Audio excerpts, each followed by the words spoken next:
reflection as we begin not just a council meeting, but our budget deliberations. At the beginning of this council meeting, we pause to think about the needs of our community. May we show wisdom and compassion in all our decisions. I look to council for a disclosure of pecuniary interest and the general nature thereof. Councillor Vasek.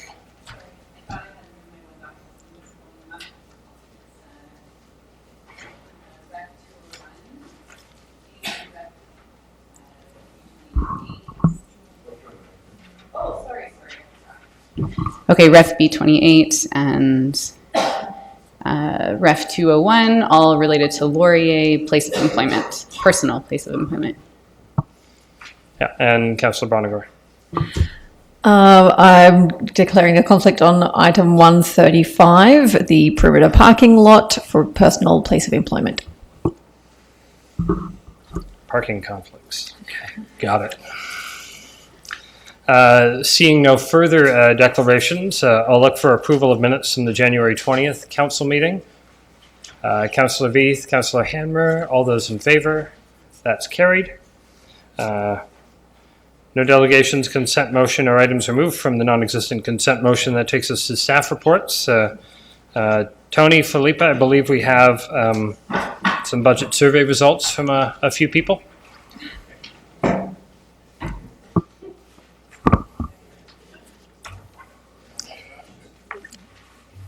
Good afternoon, Chair Henry, Mayor Jaworski, council members, and yes, it is a few people. I just have a few comments, a few slides to touch on with respect to the report that you have before you that Mrs. Reynolds and I prepared.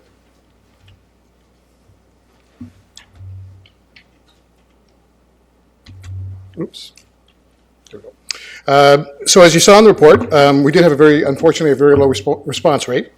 We had 22 responses overall and 2 more residents which sent emails directly to us that didn't use the Engage tool.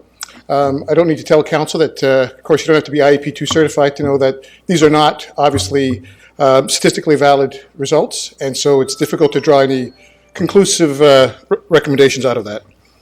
Instead, I would ask council to think about the 11,000 people that did provide input through the development of the strategic plan.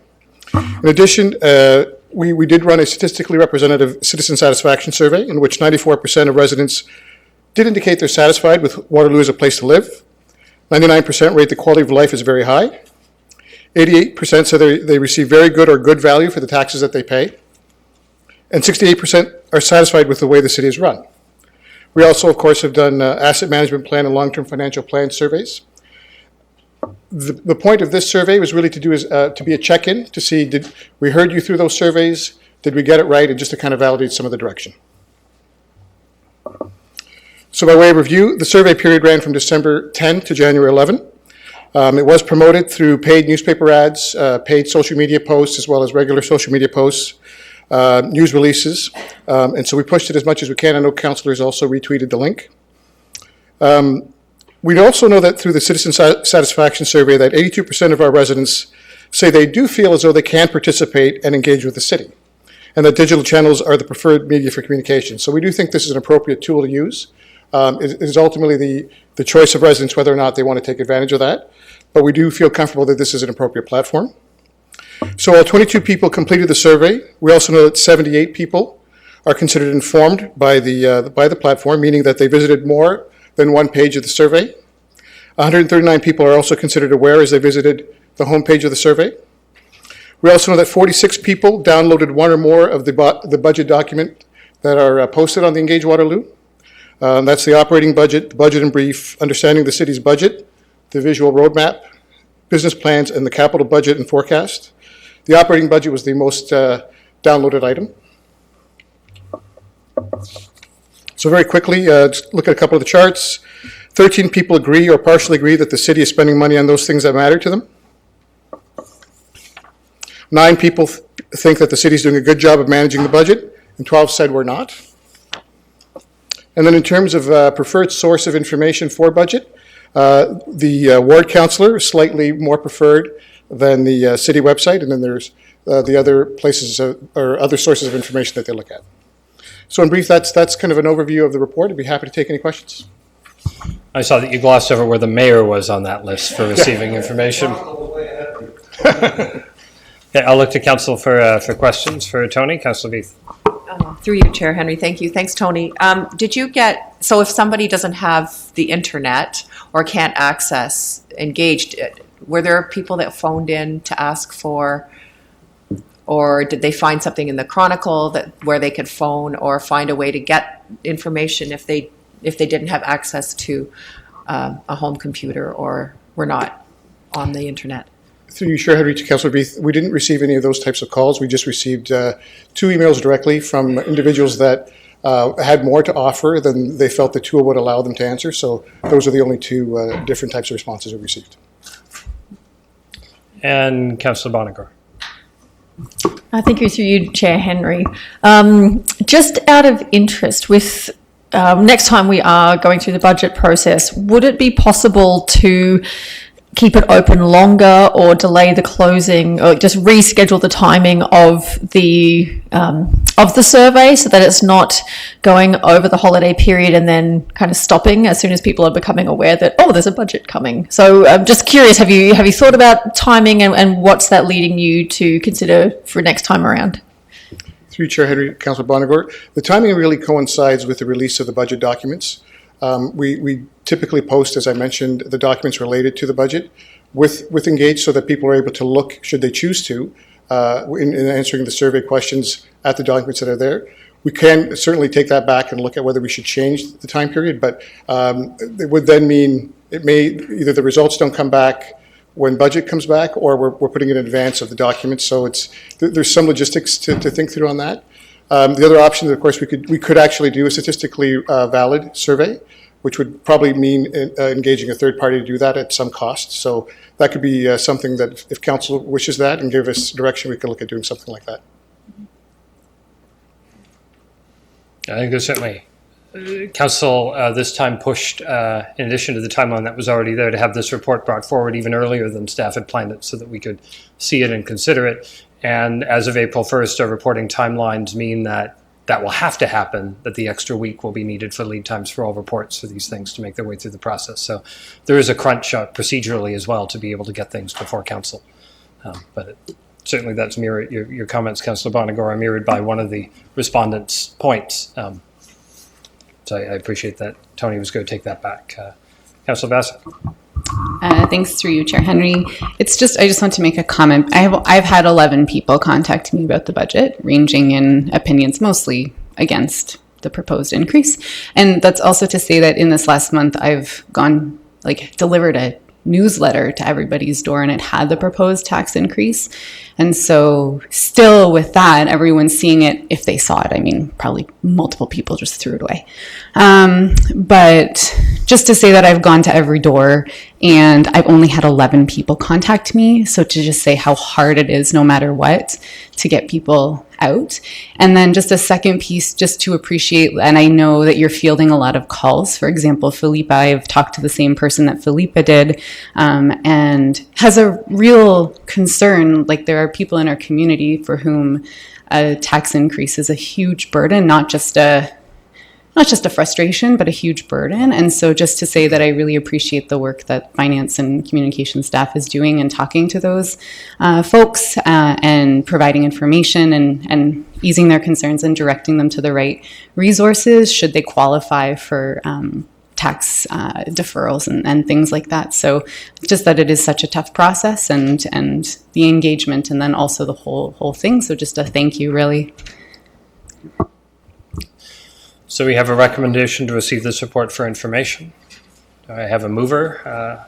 Councillor Veith, seconded by Councillor Hanmer. All those in favor of receiving the information? Carried. And that takes us to the meat of the agenda today, routine capital project classification. I'll turn to Ms. Patel to give us an overview, and I may add a couple of notes on process just so we're all on the same page.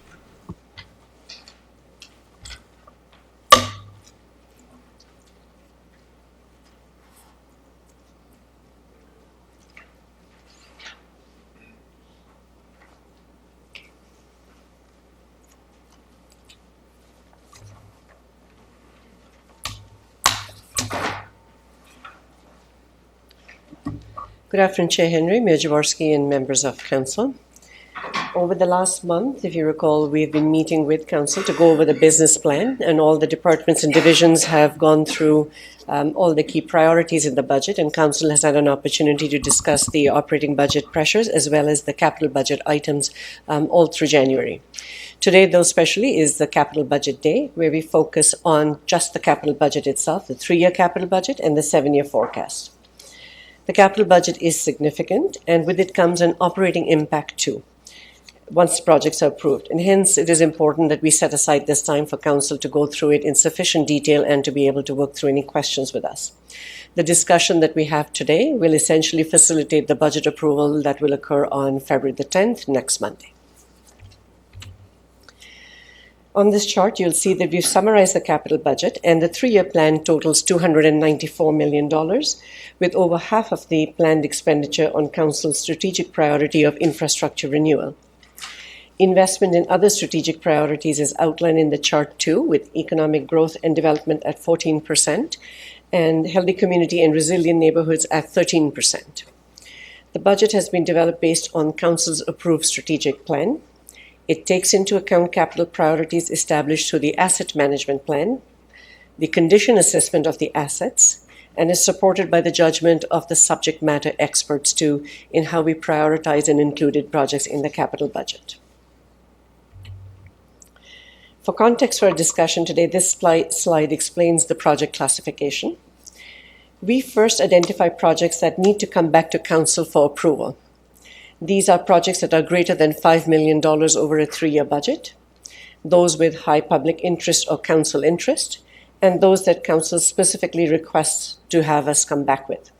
We classify these as being non-routine projects. All other projects, we classify them as routine.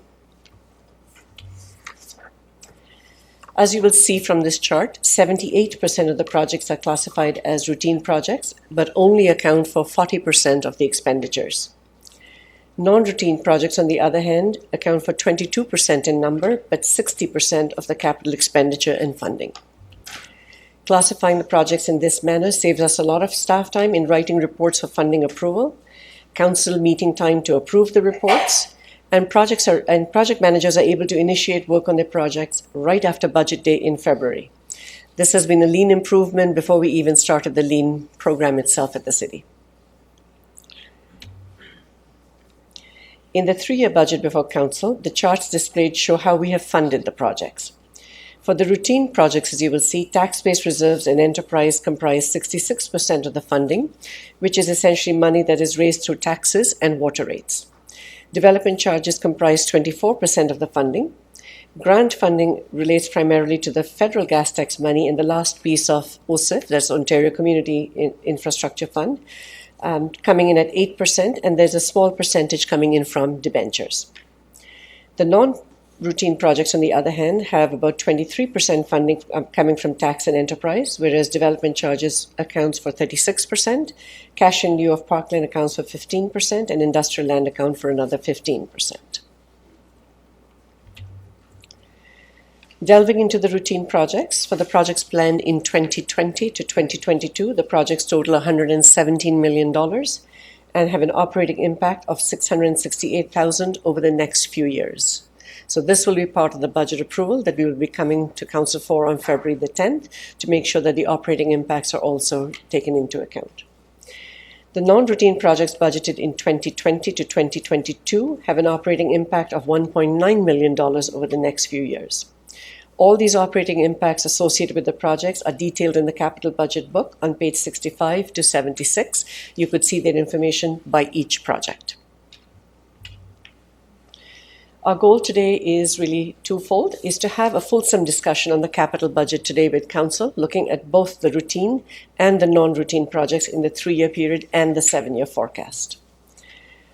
Our goal is to get approval from Council with respect to the classification of the projects, and that is shown in the corporate report that has also been tabled, the corporate report 2020-001. So from a process perspective, Council can choose to move projects from routine to non-routine classification today. The projects that Council does approve today as being routine will get formal Council approval on February the 10th budget day, and staff will initiate work on them pretty quickly. Non-routine projects will come back to Council at another time for consideration.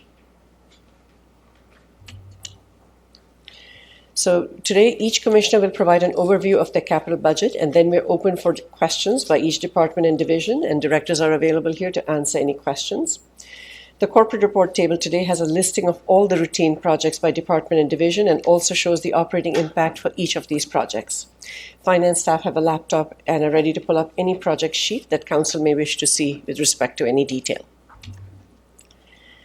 The capital budget, as I mentioned earlier, is complex. The projects have several funding sources, and some have funding sources that come with restrictions on how they can be used. There are operating impacts of capital projects, and these have been factored into the 3-year operating budget before Council today. And some of the capital projects have dependencies on other projects.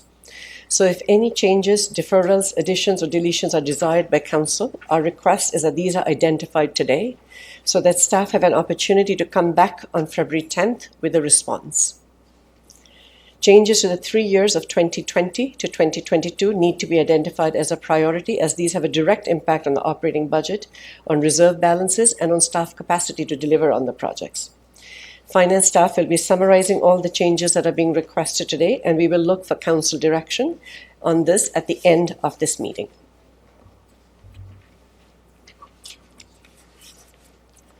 For budget day, we will be looking for routine projects to be approved in full. Non-routine projects will come back to Council at a future date for approval, and projects that are remaining in the forecast years, we'll be looking for Council approval in principle on those projects. And with this, I am happy to kick off the capital budget discussion today, and if there are any questions on the opening presentation, I'm happy to answer them. So just further to one point of process, as Ms. Patel has mentioned, what we've got before us in the next several recommendations are the classification between routine and non-routine. So the items we'll deal with directly here are, should there be something that's listed routine, we want to be non-routine, or vice versa. Those we would deal with as they come up. If there's an item that Council wishes to explore changing the timing of, delete entirely, or add to the workload, as we go department by department, please flag it during that time. We will come back to it under item 17 on the agenda for formal discussion and direction. But this way we can move expediently through the classification part, and then we've got very clean motions that are easily understood by staff, and we're able to have an efficient and effective budget day. So just in terms of that additional flag for process for how we're working forward. Any questions for Ms. Patel on her presentation or on my notes? Go ahead. Thank you. And I think I'd like to point out to thank staff for getting, I think only 459 projects is listed as non-routine, because that is a highly efficient way of moving forward, and moving things from routine to non-routine will add extra effort on staff behalf, cost extra money, cause a bit of delay. So we should not do that without giving thought to the process. That really we're asking things to come back to Council for another decision, another report to be written. And for any of those other projects that are classified as routine, there's nothing stopping any one of us or citizens from asking questions on any of those projects at any given time in the next 3 years. So it shouldn't just be for, information. It should be for decision making that you really want it to come back as non-routine. And if for some reason you think something is non-routine should actually just be routine, that's even an extra step forward in efficiency. So go for it. Maybe the mayor has his own list. Any other questions for Ms. Patel before we get into it? I see, or me, Councillor Bodley, then Councillor Veith. Thank you to you, Chair Henry. So just a point of clarification. If I have a question around the capital project that may lead me to a decision on routine versus non-routine, this is also the time to ask it at the outset? Absolutely. This is, in terms of classification, this is your last chance. In effect for that. So as we go department by department, those questions are in order. I think Ms. Patel highlighted 2 goals for the day. One of them was that we have a thorough discussion as needed on any and all capital budget items as we see fit. And Councillor Veith. Through you, Chair Henry, thank you. So a question about non-routine. So if there's something in non-routine, it will come back to us, but what if we're of the mind that that non-routine thing should be maybe farther out, like into the next budget cycle, for instance? Is that something to bring up? As I noted, in terms of if there are questions of should a project happen at all, should a project be deferred to a future budget cycle or a future year, or moved up, which is what we did last time, or change of scope or any of that kind of stuff. That's stuff to flag as we go through. I mean, if you need some immediate information before you flag it, go ahead, ask a question about the project, but flag it and we'll come back to it under item 17. We've got like 3 different people with charts going just so we make sure that we've cataloged it all. And we make the clerk's job easy at the end of the day in writing our minutes so we all know what we did. So, okay, with that, I think that brings us into the office of the Chief Administrative Officer. I see Mr. Anderson on the move. Like 1950s ECDEV videos. It's like, Waterloo, a city on the move, eh? Go ahead. That's the last time I'll do that. Thanks for that warm invite here. This is good. Okay, Chair Henry, Mayor, members of council and staff, I am going to kick us off with the capital budget presentation for the CAO's office. And maybe I can get the team to expand it on the screen there so we're full screen.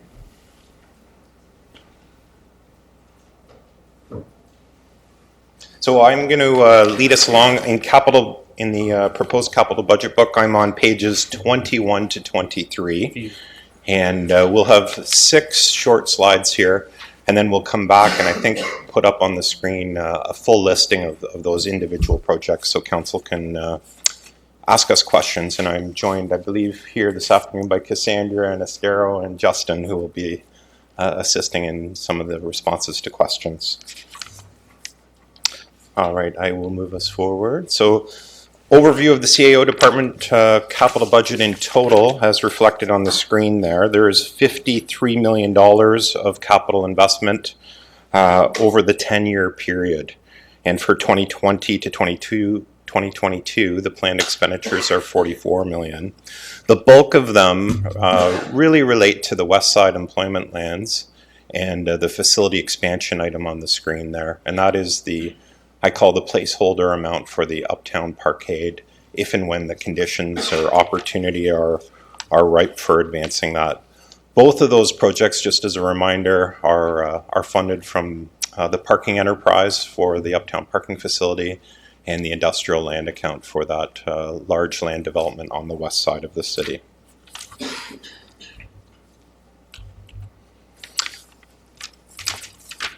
So looking at our capital investment from a growth versus rehabilitation perspective, the Office of the CAO has a significant amount of capital budget in relationship to growth. And again, as I relate back to those 2 primary projects on the previous screen, there's a lot of dollars associated with that, and hence the 82% domination of growth-oriented versus rehabilitation. And then we look at our capital investment by strategic pillar. And over the next 3 years, the snapshot on the left kind of shows the strategic pillars that resonate with the particular projects. And that's healthy community and resilient neighborhoods, infrastructure renewal, economic growth and development, and supporting the strategic plan guiding principles. And then if you look at it over the 10-year period on the right, you see a similar breakdown, which brings us to that 84% allocation as the majority point around the strategic plan pillar of economic growth and development. So then our capital projects by reporting criteria, as Ms. Patel presented, we have the routine allocation. There is $10.4 million in total over the 10-year period. And of routine projects, and of that 6.2 million are in the latter 7 years, and 4.2 million in the first 3 years of the program. So this afternoon we'll be voting specifically on that top line, the routine projects, and the non-routine as council has asked, will be coming back as individual reports as we move forward. So just closing off here, this is just a couple of reflections of projects that have started or are currently underway. In the upper left corner is the future vision of what the adult rec center at King and Allen will transform itself into. Over on the right-hand side is our investment in the data hub. Bottom left is parking acquisition, kind of rebalancing our parking portfolio in Uptown. That's a snapshot of Templot B. And then the bottom center is the West Side Employment Lands, which lots of grading work going on there, and they're just waiting for the weather to break to recommence construction in the spring of 2020. And then center Evolve Green, bottom right is the Accelerator Center, and council has done some significant investments in both of those areas over the course of time and will be into the future. So that concludes my presentation, and as noted, we're available for questions. Questions for CAO and team?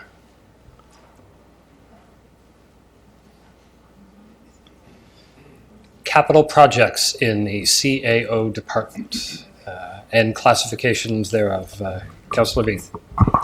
Through you, Chair Henry, thank you. So I'm looking at line 119 about parking.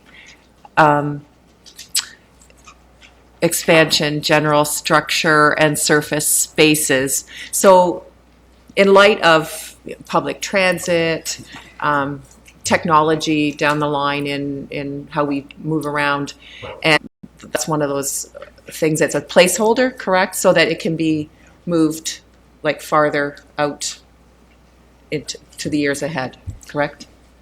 Through you, Chair Henry, to Councillor Veith, you are correct. It is what I characterize as a placeholder project. It has been in our capital program for some time. The notion of parking north of Herb and shifting more of our surface lots into structured parking, that's the spirit behind this particular project. And as I mentioned earlier, it really will be activated when the opportunity and the conditions are present for it. It is a project funded primarily from our parking enterprise and development charges. And so it is possible to shift it. We leave it kind of in the current year forecast just for those conditions if and when they do arise. Council has the funding in place and we're able to activate the project. But it is a non-routine project decision, so it would ultimately be a report back to council to say yes or no to it. So would it be possible, or would it make any difference if we moved those over like by a year? So it started in 2021 instead of 2020, or does that make a big difference? Through like, you, Chair Henry. Can you see us having to release that money in 2020 for this project? Through you, Chair Henry, I think my preference would be just to hold it in the series that we've got there. Okay. Just if and when those conditions are ripe, that it makes sense to activate a portion or all of the project we have the funding in place. Okay, that's fine. And as noted, those funding sources aren't going to affect the tax rate either. Great. Okay, thank you. Other questions in the CAO's area? Councillor Bonigar. Through you, Chair Henry. I've just got a question regarding line 115, which is the projector and the projector screen for the public square.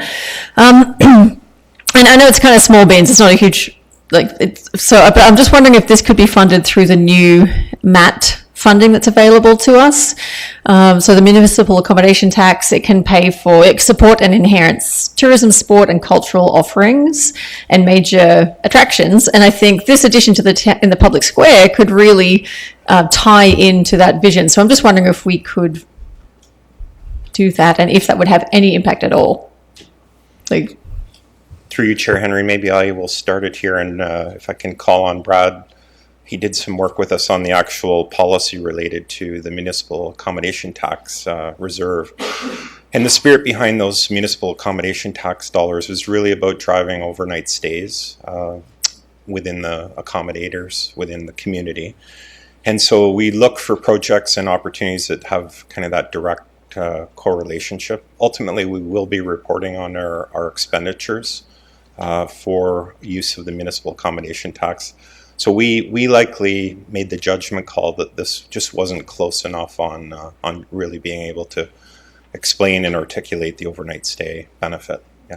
Okay, so it's more meeting the needs for the residents as opposed to being able to build up because we have a number of uptown festivals, and I think this could be a really great addition to that, kind of amp them up even higher. But you see it more of the former use and a little bit less of the latter. Is that correct? For sure. And maybe I'll just turn to Brad to comment on the policy. Yeah, so through Chair Henry to Councillor Bonagor, I would agree with Tim in that it's mainly around driving overnight stays, and I guess I would say in terms of if we were able to free up the CRF, what would that do? That would free up a one-time amount of money that could be returned to CRF to be reinvested. If council could make enough of the connection, I think there's enough of gray there that it's up to council, but it would just have a one-time impact that would return the money back to CRF to be reallocated or in essence fall to the reserve.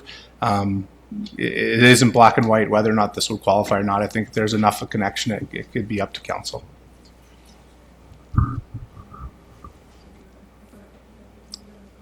No, I'd only say if that's something that someone wants to explore direction for further, that's one we can have on the list. And if you decide to, then when we get to 17, you can talk about it. Let me think about. I'll ask my questions while I think about that. How about that? So next one item is item 131, which is the DuPont lot resurfacing. And it's set for this coming year. My concern, and I have a follow-up question as well about 136, the station lot resurfacing. I have some concerns that we may be continuing to incentivize driving when we really, as a region and a municipality trying to encourage a mode shift. So this would be where maybe can I flag this as could we move it, just push it one more year? Through you, Chair Henry, it is a project that could be shifted out potentially another year. The resurfacing is part of the regular maintenance of the parking lots just to try and maintain the integrity of the overall cross-section of the parking lots. But 1 year, I think, could be accommodated. I certainly do. Okay. Can we add that to item 17 then? Is that what we would do then, Chair Henry? Can you confirm the reference numbers you're talking about? It's that's reference 131. Okay. My next question is about 136, which is the station lot resurfacing. This parcel is actually part of Waterloo Park, strangely enough. And I'm just wondering if would resurfacing this lot now, like what lifespan do we get out of that surfacing, and is there a potential it could disrupt any plans in terms of Waterloo Park or the Uptown Public Realm strategy? And is it worth holding off on this resurfacing work until we have a very clear idea of what's coming in terms of Uptown Public Realm and Waterloo Park? Through you, Chair Henry, maybe we can just pop the project sheet up and I'll ask Justin to come forward on this one.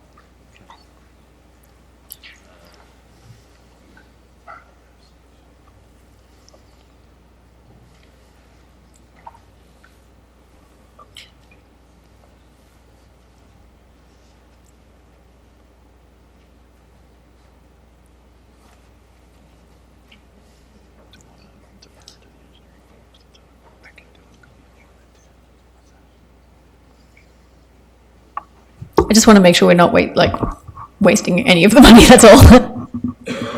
So through you, Chair Henry, I just want to confirm the station lot that we're, I think, in our minds thinking of is the one on the screen here on Regina Street. I'm getting confused. I thought it was what's the one that's next to the train station? That Bauer. The museum lot. Museum lot. There we go. Yeah. I always think of that as station lot. Okay, please disregard my question. That is fine. So if we could just take 131 to item 17, Noted. I think that's fine. Thank you. Okay, then I had Councillor Vasek. Next I had Councillor Vasek. Sorry, mine's... I know the mayor was bugging you. It's not your fault. He is... Anyway, I was distracted by something. Okay. Mine's a 17, I'm realizing. Thank you. I'll wait. Item 17 on the agenda. It would be more appropriate there. Okay. I don't have a what item routine are or we- non-routine question for the CAO at the moment. Which what are we talking about? Because we're trying to flag them now. Oh, I want to flag 140. Okay. And then do I talk about it when we get to item 17? I'm just flagging it now. Yeah, we'll deal with that. Is there something specific in 140 you want us to know? Because I'm saying, let us know what it's about so that people are ready for a discussion. So, Okay, yeah. then I have to pull something up here. Yeah, so I'm interested specifically in their strat plan objective under economic development to align economic development and job growth with community development objectives that address economic disparity. So this is of great interest to me generally. I don't think it's a surprise. And I'm a bit late on getting this to you. So what I'm interested in is how economic development can look at this perhaps through reference 140. So perhaps if we could ask for a plan of how this might be accomplished, and then if that could come back to council, or report back at the end of the year to identify work that you've done or planned in this regard. So just generally, how does economic development, the staff team and the advisory committee see addressing this item within this term of council and beyond? So just some preliminary planning around that. Through you, Chair Henry. Perhaps we take that as first a question about what can this item fund, as a general question about capital items as we're here, and then we can see where we go. Tim? Yes. Yep. Thanks, Chair Henry. And this is an allocation. I believe it's $15,000 a year, and it's inflated over the 10-year cycle.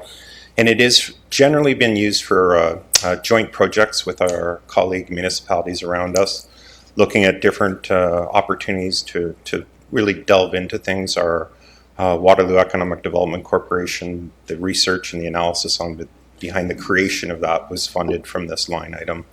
The KW Oktoberfest review is an active one that's being funded out of that area.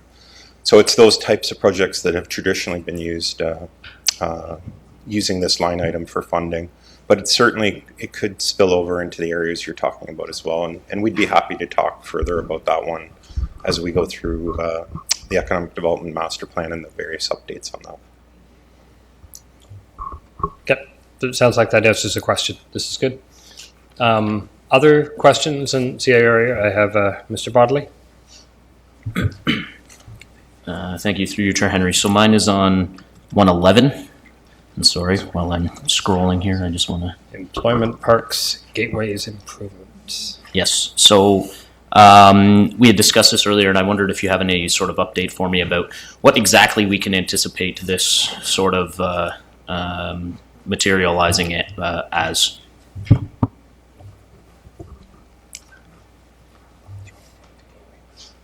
If we can just ask for that project sheet to come up, and Justin's going to speak to this one.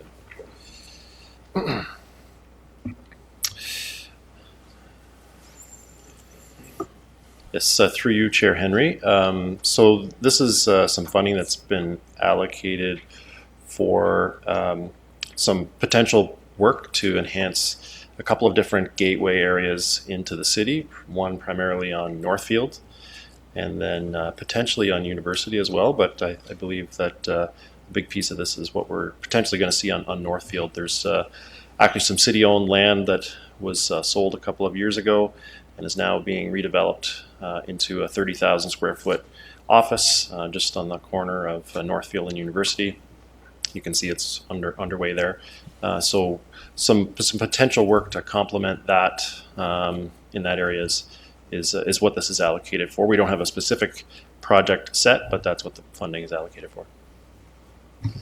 And just to follow up on it, like the intention here is, and interesting that you noted Northfield University, because I certainly see that there's a lot of activity out there. This sort of project sheet highlights the sort of Colby Frobisher Drive sort of area. I guess, are you saying that we're not sure exactly where this 50,000 is going to go? Is it going to go towards the Colby Frobisher Northland Park area, or is it going to go into the university area? And then as a follow-up to that, is the intention for this to be sort of signage, marketing material to sort of explain what these industrial areas are about within the city? Or maybe if you could expound on that. Yes, a little bit. through you, Chair Henry. Yes, it would be for signage related, so something very visual that would catch your attention as you were driving into the city and kind of let you know that you're entering the city of Waterloo.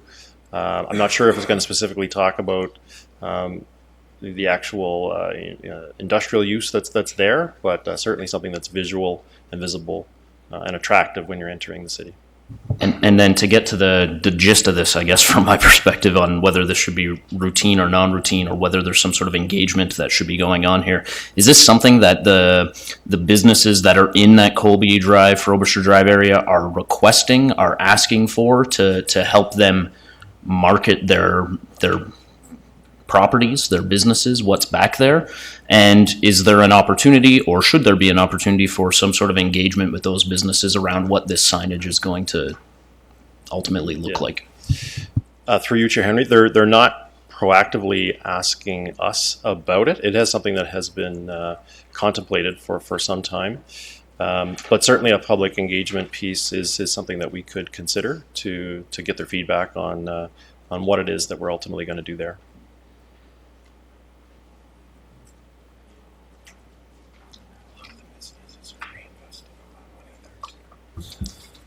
Councillor Freeman has something on this item. Sorry, just on this item, actually, it feels like there's some confusion here. You said it was going to be a gateway feature at Northfield and University. This project sheet clearly says it's not. It's going to be. Sorry, I meant in that area. Well, it's a long ways away, though. Yeah. Like, that's the thing, Yeah. right? Like, a gateway at University and Northfield makes sense to me because we know that the region's making a very significant investment at that corner. Yep. And there's been a lot of conversation about partnering with the region to build a gateway feature as a part. They've allocated a portion on their site plan to us, effectively, to build a gateway feature. And in my mind's eye, that is a good use of that dollar, because right now we have an awful lot of folks that do choose to visit the city and come in on Northfield Drive from Elora, Fergus, all of those kinds of places. But right now, like, there's a large property, the Kraus property, that is effectively for sale there. And a lot of the other businesses are rather established. It's a bit of an awkward situation there because of non-conforming businesses that are non-conforming to our zoning. So, it does matter to me where this money is being spent if we're going to spend it. So my preference would be to be specific in this and say it's going to be at Northfield and University, so that we don't get pushback from the region to say you haven't allocated a resource to deal with that. Especially if, I did make the assumption when I read this that there had been some ask for this from the community. So that's certainly something that we can revisit in terms of the location And if I can, I guess, sorry, thank you for that additional context. Appreciate it. I mean, that's pretty much where I was going with this. When we go back to Councillor Vasek's question about what else economic development funding can do, $50,000 for signage in a pretty established business area where they're not asking for it, it's not really rising to the level of priority for me personally. I'd be happy to hear the argument about it being more needed in the Northfield University area. But anyways, I'm just going to flag that and move on. But what I am going to suggest, and council can disagree with me if it wants, it sounds like there's some confusion in different direction on what this is for. We've heard different pieces in the project sheet and what Mr. McFadden is seeking, and this is labeled as 2021. The best way for council to make sure that any dollars allocated here is going where it wants it to is to label this as a non-routine project, that before we can spend the money, it comes forward, and we would deal with that right now. So that would be my recommendation, that this be labeled non-routine, and that gives Mr. McFadden the opportunity to impress council And if he can't, well, the money will be available for something else.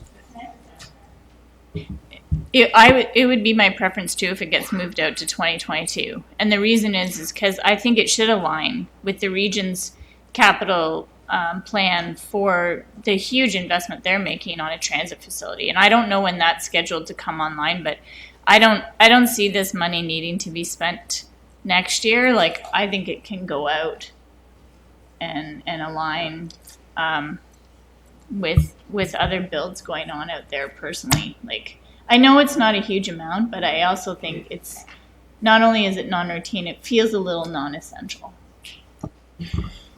So, noted, non-routine, will be visited in item 17, further discussion on the CIO items. Thank you. My other question on CAO items is pertaining to 120, the additional funding being sought for the repurposing of the Carnegie Library. And I would just like to flag that I think that should be non-routine and that it should come back. We just approved just over $3 million. I understand that it was an estimate and that sort of conditions getting in there have driven us to this additional amount. But I am a little fearful of cost creep and this 600 becoming 700, becoming 800 or more. And so for that reason, I would like to flag this as something I would like to see come back as non-routine. Tim, can you let us know, has the funding for the existing project line already been released by this council, and is the next decision point council will see a tender that may or may not need this funding? Through you, Chair Henry, that is accurate. Yes, I believe in December or late November, we released the bulk of the funding for the Carnegie project, and there's design work underway right now. The next decision point following along our natural journey would be the tender award, and that would come into the council chamber for approval, given the scale of the tender. So by making this non-routine, we would see an additional report basically at the same time to release the funding and to award the tender. That's correct. Yeah, that's what I thought I just wanted to confirm that. Got it. But it's a good flag. That one jumped out as me as unfortunate developments in terms of costing. Other items that you have, other items other folks have on CAO, I'll go back to you. I just want to make sure everybody's got a chance. Okay, go ahead. Through you, Chair Henry, just to make sure we can have a worthy discussion with staff, if I could ask that the station lot resurfacing item 136, the one that I thought was somewhere else, if we can also flag that for item 17, that gives staff the chance to advise us that if we are to delay one of the projects, they can advise us which one would ideally be delayed. I will unscratch that out. I'd originally written that down in the box. Okay, are there any other items in the CAO section we wish to have a conversation about at this time? If not, I'll look for a mover of the recommendation, and I'll identify the difference, which is that item 111 is non-routine. So under 3, I think it would say except for reference 111. Is that correct? Yeah.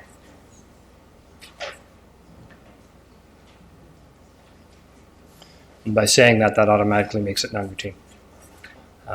I'll look for a mover. It's fancy that way. I'll look for a mover, Mayor Jaworski, seconded by Councillor Veith. Any discussion on the classification? Seeing none, all those in favor? That's carried. And we'll see 111, 115, 131, 136 again later, and maybe 140 depending on what Councillor Vasic wants to do with it.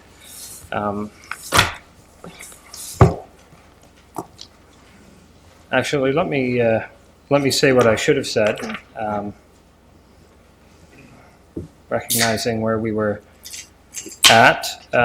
We should take the vote again and remove reference 135 from the approval. We should all vote on it. Tennille should leave to vote on 135. Thank you.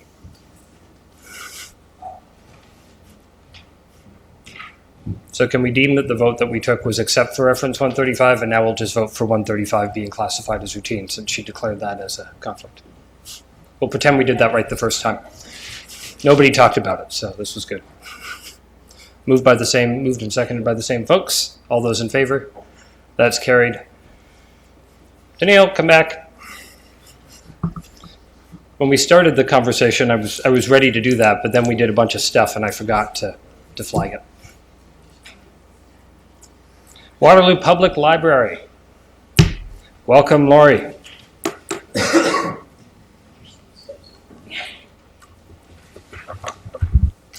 Good afternoon, Chair Henry, Mayor Jaworski, and members of council. I'm happy to be here today to present the capital budget for the library, which may be found on page 55 of your budget book.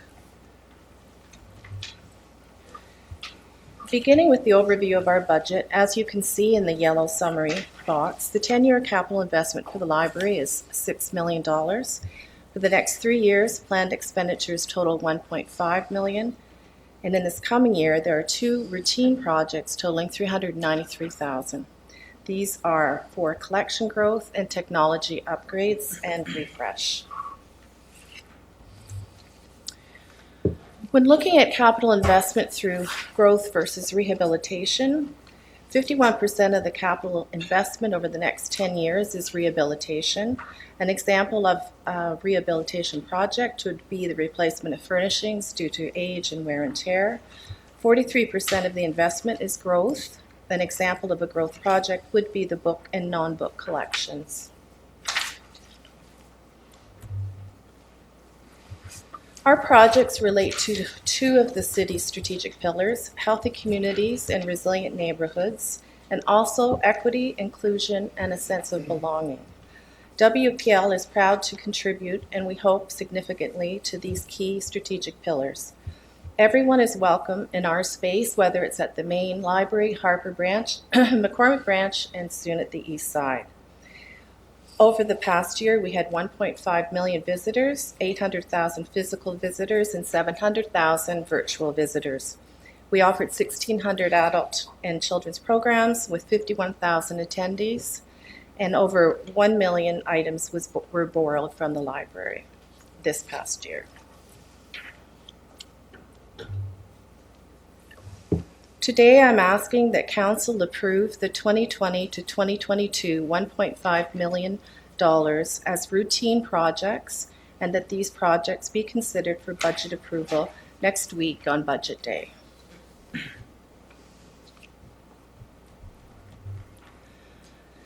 Our major non-routine project currently underway is, of course, the East Side Branch Library. We can hardly wait to bring WPL to the East Side. It is and has been an absolute pleasure and privilege to work on this exciting project. And that concludes my presentation. I'd be happy for any questions. Thank you very much, Lori. Questions for Lori about the library's capital spend? Seeing none, I'll look for a mover of the recommendation. Councillor Freeman, Councillor Hanmer. All those in favor? That's carried. Next, we're into corporate services. I see Ms. Patel moving to the podium.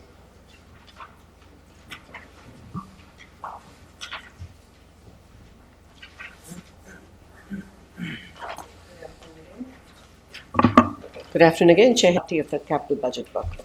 The key area of capital expenditure is largely fleet management, and within that primarily for the replacement of vehicles and for some new vehicle purchases. The equipment replacement that you see on the first line, it is distinct and separate from fleet, and it reflects the funding for server replacement and upgrades, desktop and laptop refresh, data center air conditioning, and other IT infrastructure needs. Analyzing the budget from growth and rehabilitation perspective, you will see that most of our capital expenditure is rehabilitation and a very small portion of it relates to growth. Projects in the other categories primarily relate to investment in PeopleSoft and in open text projects. 90% of our budget is aligned with the Council priority of infrastructure renewal. A smaller percentage relates to Council's strategic priority of equity inclusion as well as sustainability and the environment. One other point that I'd like to make is that currently our systems only allow us to pick one of Council's strategic priorities. So when replacing our fleet as an example with and even our older computer equipment, we'd be replacing it with better and newer equipment, which would certainly be taking into account sustainability and the environment, but we're not able to show multiple council priorities. So hence, most of our priorities here show up as infrastructure renewal, but we're certainly mindful of all the other areas too. And then looking at the classification of routine and non-routine, corporate services, we're seeking approval of $7.2 million as routine projects and a further 12.5 over the forecast period as routine projects. Non-routine in the 3 years totals $9.4 million. And that's the end of my presentation, and the directors in corporate services are here to answer any questions that you may have. Okay, questions under the corporate services banner. Councillor Bonagor. Through you, Chair Henry. My question is regarding line 420, the fleet equipment expansion. I understand that this line is funded through growth, but growth doesn't cover the ongoing maintenance of these vehicles, etc. So, I mean, ideally, I would like to request a plan to optimize the number of vehicles and focus on replacement rather than expansion. But to do this, would this line have to become non-routine in order to ask that, or is that something that's completely... So I'm just wondering how we could move that forward if it was something that we as a council wanted to do. Perhaps we can start by asking about practice for where we are, so we all have the same baseline for Councillor Bonagor's point for how we manage our fleet. Through you, Chair Henry. The operating impacts when we purchase these growth vehicles would be borne by the various divisions, and some of which, such as city utilities, are not really tax-based charges. It's trying to answer your question in the clearest way. Somewhat because of growth or the type of services. So if we have new subdivisions or new water main, if we don't have those vehicles, we can't maintain those areas of the city, and that's why they're going to the DC funding. So to put them aside because there's an operating impact leads us a little bit of a challenge. It's if I may just get it, it's the operating impact is one thing, but also the environmental impact of continually extending our fleet and things like that. So I'm just I was discussing this with during our leading up to the budget discussions, and I was just wondering what role replacement rather than expansion plays, and how much we're able to optimize what we have before we move to fleet expansion. Through you, Councillor Henry, to Councillor Bonagor. One of the perspective that I'd like to bring into play here is that we had a fleet review done in 2018 by an external consultant, Mercury. They're leading experts in fleet, and they had looked at the size of our fleet. And their recommendation was, I think, that about 3 or 4, probably 5 pieces of vehicles were not being used optimally. And so they recommended that these be disposed of, and we have done that. The other observation also was that we were keeping vehicles beyond the life cycle, and that is because we did not have enough funds for replacement of the vehicles. So the crux of the issue being that we do need to start replacing the vehicles based on the need that exists in the operating departments, and this independent review had pointed that out as being a need because of the vehicles that are beyond the life cycle. And so when you look at the replacement that we have budgeted for 2020 as well as even the growth, it is based on discussions with the operating divisions. They have an equipment utilization committee, and they identify what are the new positions coming, what are the new needs that are there. So the requirement that we have for 2020 is quite specific to what the requirements are. For 21 and 22, it's roughly an estimate that we've made based on past trends. So I'm hoping to reassure you in terms of the consultation that takes place as well as the independent third-party review that was done, that these are estimates based on very realistic needs. At the same time, if you do want a report, we would be willing to certainly bring that report too.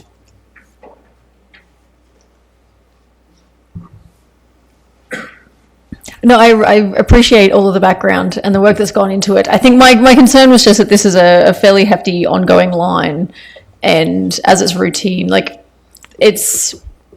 I'm just really cognizant of the fact that we also need to turn the tide when it comes to vehicles and use and things like that. But there are some things that really need big trucks. So we're trying to balance those two things. Through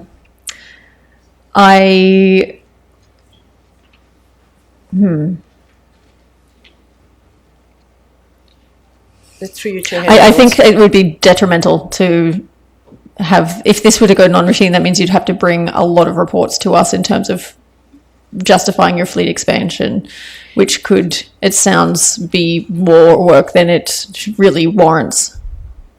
So I think I might leave it, given the information you've presented. Thank you.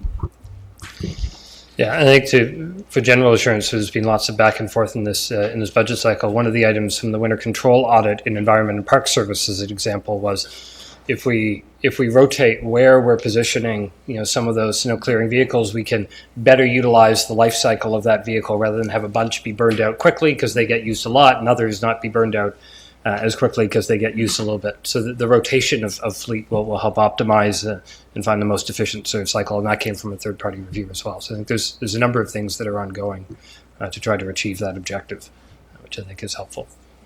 Other items, or Councillor Freeman? Through you, Chair Henry. With regard to item 402, the website refresh. So I'm just struggling with that because we just launched a new website in December. And while I appreciate that websites need to be kept up to date, no one likes our website. And they can never find anything. And so I'm trying to understand, is there, out of that dollar value, it looks like there's about 160,000 that's probably a tax-based resource. And through the CURF and the new CRF, I don't know, part of me just wants to move that to 2023 and let a new council, actually make a proper investment in that website as opposed to piecemealing this anymore. I'd kind of like to just pull the plug and, build something new and right. When I searched for the budget in December, I was sent to the Engage website and the City of Kitchener's budget documents. There's something wrong with that. And I searched that off our search engine on our website. And so I'm just either we make the investment and make it right, or I think we should push it out. I don't know. I realize it's non-routine, and I certainly value other people's thoughts on this, but I'm struggling with this being in our 3-year budget when we just launched supposedly a new site in December or whatever, November. When was it? When did everything stop working again? November? Yeah. So that's a push things question, so we can flag it and come back.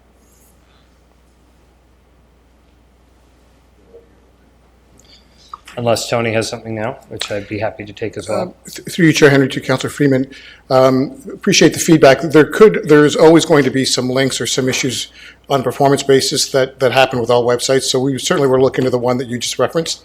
In terms of, I'm sorry. Okay, thank you. In terms of the navigation usability, we did do quite a bit of extensive user testing. We actually went into the community and tested with the community, and it rates rather well in that respect. And that is really the focus we tried to bring to it, is that it not be a website that serves our needs internally, but rather what is it the community wants. That's why the focus changed, and that's why we're trying to enhance the user experience. And so the goal with that request of that was capital dollars is to continue that progress going forward.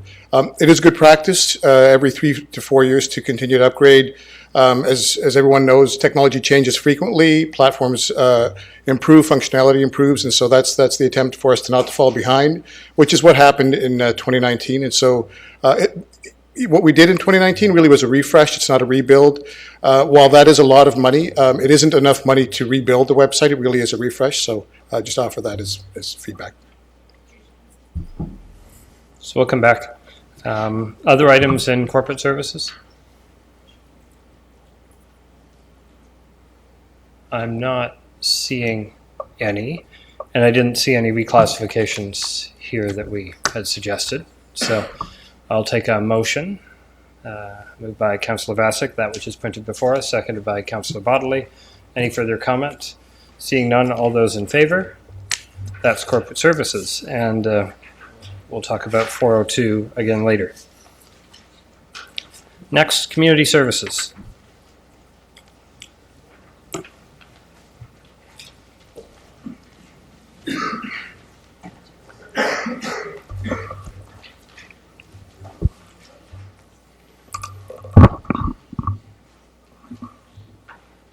Good afternoon, Council.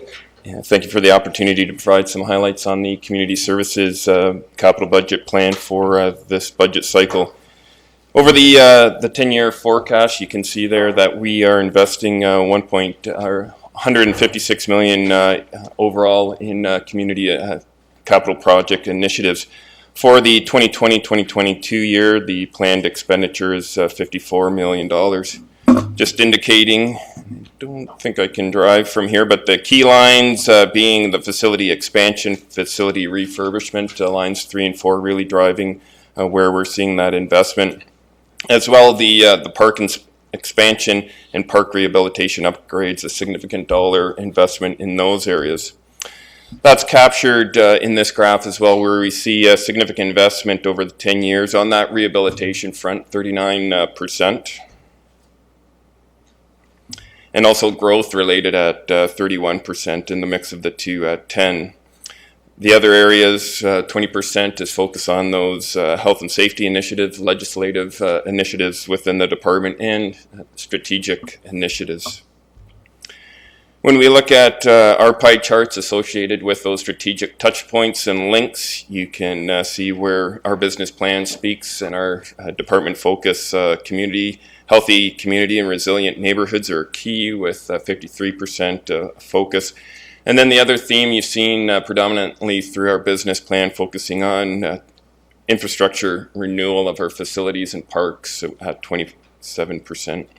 Over the 10-year forecast, we touch down on all 6 pillars and also support the guiding principles as well. So a broad brush across the corporation with a capital plan within community services. Looking into those routine and non-routine categories within the 2020 to 2022 Community Service Department is seeking approval for the $17.6 dollar value noted there as routine projects, and a further $38.8 million have been identified over the forecasted years. So I'm well aware through the discussion and willing to open that now before council, well aware of the routine and non-routine discussions through the business plan process that council has. Each director is available to go through their non-routine and routine items as needed. The opportunity for some to move from routine to from non-routine to routine are there as well. I think in Environment and Parks, Director Jeff has identified some opportunities there that he can share as well. So we're willing to speed up the process on a couple of items as well and can share those when we review his area. So I'll open it up to questions now and can go division by division if needed with council.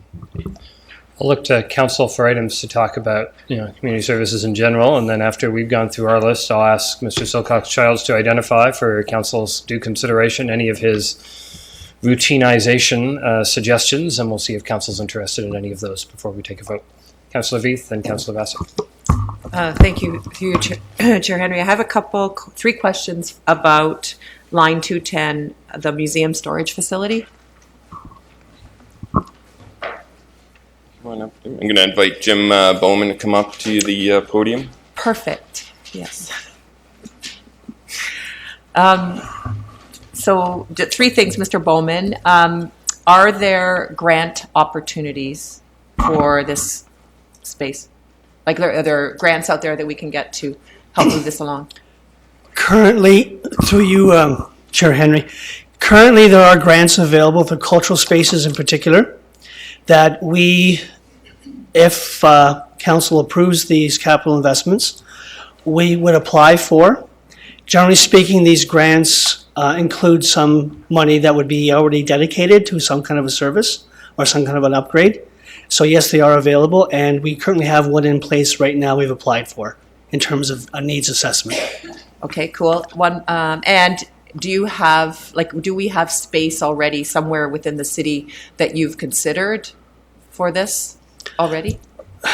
Currently, the museum itself has looked at both private and public storage opportunities, of which have not always been made suitable due to the climate or different factors involved with it.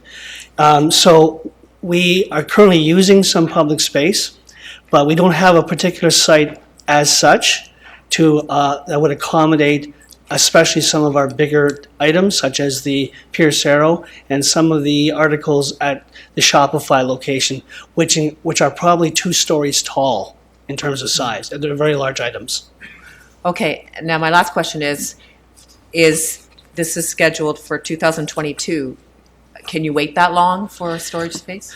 It'd be most practical for us to try and get some assessment done of a needs now, and then if in fact we able to establish what our needs would be, to move it forward, because grants are currently available and we like to take advantage of those, if you will, while the opportunity exists itself. So 2022 would be a most advantageous time for us to investigate this. So we could leave that where it is then as far as time? Yes, if anything, I think it could move to non-routine. We want to come back to council with a sense of what we're looking at, so that council could say, yes, that makes some sense, or we'd like to investigate further. So I would definitely suggest or recommend that can be moved over with our support. To non-routine, but what if something came up like this year or next year? That there all of a sudden you got a grant and there was space that was available. Can we that money's not available till? Yeah, but I would have to believe that once we get a sense of what our needs would be, 2022 would fit the target and schedule time. And there is some flexibility subject to staff looking through process, that if we've got grant timing and other pieces, we do have projects that do move within our capital window to align with that. There's a process involved because obviously the funds have to be available, but we've done that when we have to. Councillor Hammer? Thank you. Through you, my question is piggybacking on Councillor V's question, and it's a broader question about storage in general. Yes. We've got a lot of requests for storage or looking at it, and I'm wondering, and it may not be pertinent, and you can tell me if it's not at this point, is there any merit in taking a look at what all our storage requirements are, and not, it is lumping them together a little bit, but getting a bit of a plan? It feels a bit piecemeal to me. That was a question I asked Mr. Bowman and Mr. Dykstra during the process as well, and was going to tag on anyway, so I think that's a good one for council to hear an answer to. Thank you. Yes, through the chair to you, council. A number of items, yes, are within the plan. 210 is this one we're talking about. 220 forestry-related storage. 273 material storage. 306 fire-related storage. So, having worked with the directors, recognizing there's opportunity for efficiency, we can map out a process, and we will, through the non-routine nature of these coming back, would have a fulsome discussion.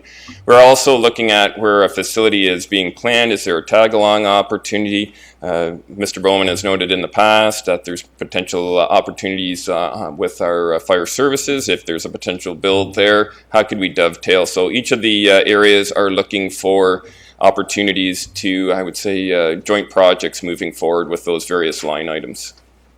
Okay. It sounds like the piece that you're making is to have those as non-routine to keep that flavor going through. So that's good. Thank you.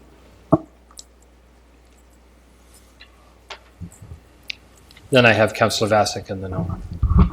Okay, through you, Councillor Henry. So I haven't heard the ask yet, but I do think we should move this to non-routine. I don't want to overburden staff or anything, but I think over the last year, a lot of questions have come up about the museum, its location, last week about the space.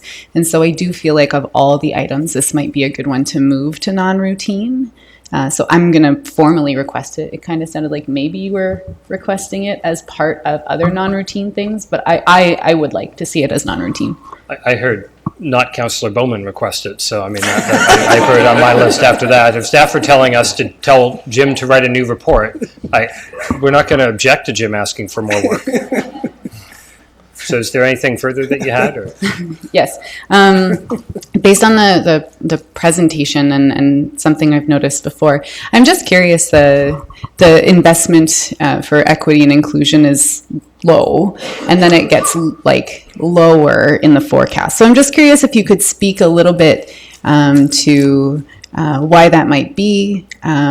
Is it something related to being in the capital budget versus the like a lot of equity and inclusion work is in operating budget? Do you think maybe it's hard to classify what is equity and inclusion, because you might even consider the museum as equity and inclusion? So I'm just curious for the reasons why it comes across as so low. I'll start and then we can offer. I'd say there's a little bit on the classification system that's probably being used, but the department itself and all the projects that are ongoing, there's that lens of equity, inclusion, diversity that we're taking forward. So whether it's a build project for a new facility, that's being considered as well. How do we engage? How do we look across the population? How do we advance? So I would say that broad brush, we're doing it on so many fronts, down to a community event that's maybe funded on the operating side. We're looking at how we do that as well and work with the experts to make sure we're offering opportunity for all to be part of it. So the broad brush strokes, more so maybe on the classification side. Okay, thank you. That's helpful. And I just have one other thought.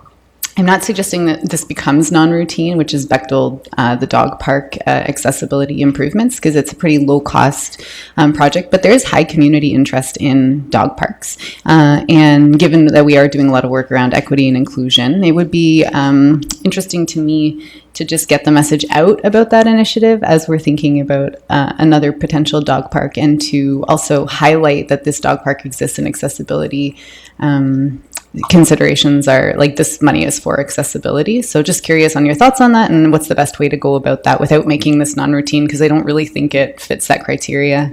It really speaks to the overall topic, and I think the mayor noted that any of these projects that we're doing, there is can be a public consultation end of it. There's an engagement end if we want to really focus on the benefits of these projects. So the project teams take that away. They'll do that if there's a website or a post that we need to do to tell about an initiative, and we deal with an open house or something like that, and then go into the build. And then we even launch with maybe a ribbon cutting on some of these projects. Not say that we're doing that for that specific one, but we have that lens.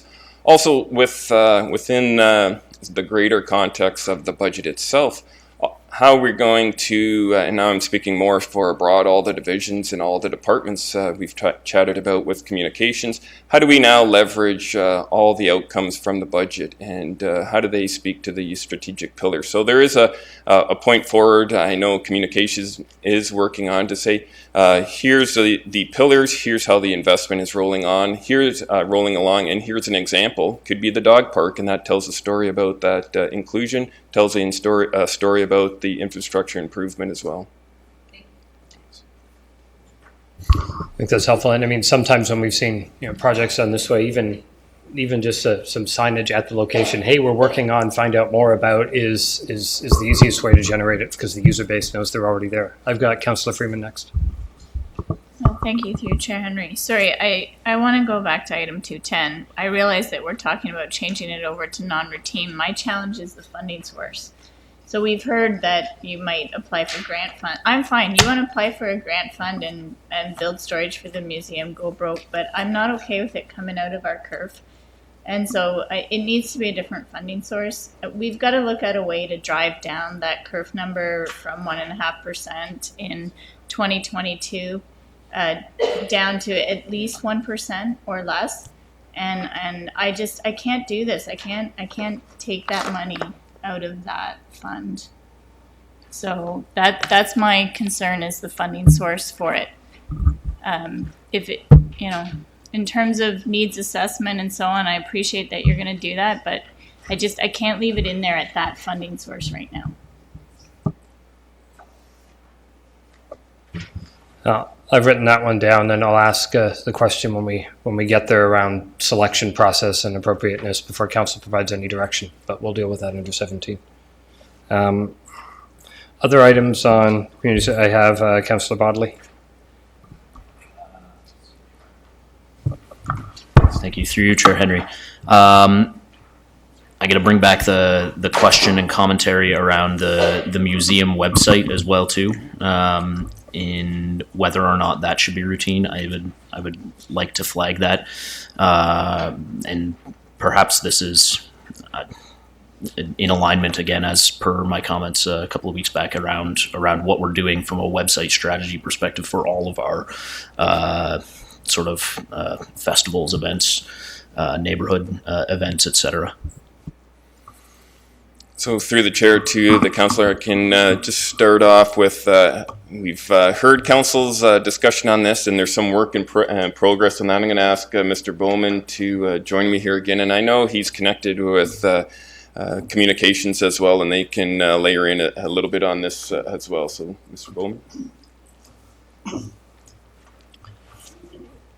So through you, Councillor Henry, again, we heard a minute ago about website and the development of it.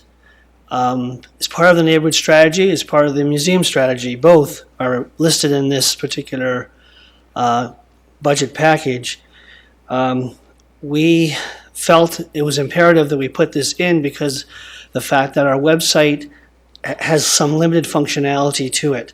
And the direction we like to take would be to have some funding so we could have a coexisting website with the cities itself to enhance it or to make it more robust in order to meet some of the needs to communicate to our residents. If we are to effectively support the city's strategic plan about goals for healthy and resilient neighborhoods, this is a tool by which we can increase opportunity for two-way communications between our community members and the residents. And this includes our museum website as well, and to provide some efficiencies for staff.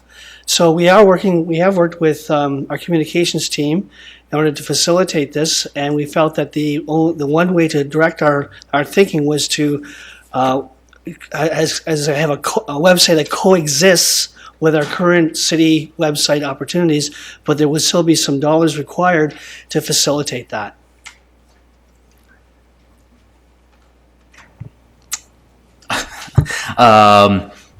Thank you for that. I'm cognizant of Councillor Freeman's commentary around the website funding in 2022 as well too, and sort of the idea that if we want to have a really nice museum website, is $66,000 enough?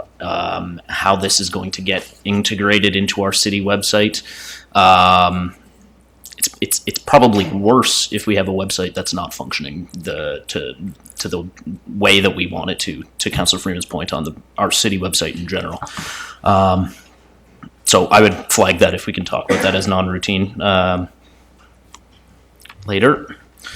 No, we would talk about non-routine exactly now as to whether it moves from routine to non-routine. I would like to flag it to be moved to non-routine, please. Thank you. So we can do that, yeah. My next question is on item 274, which is the maintenance mini operation center on the west side.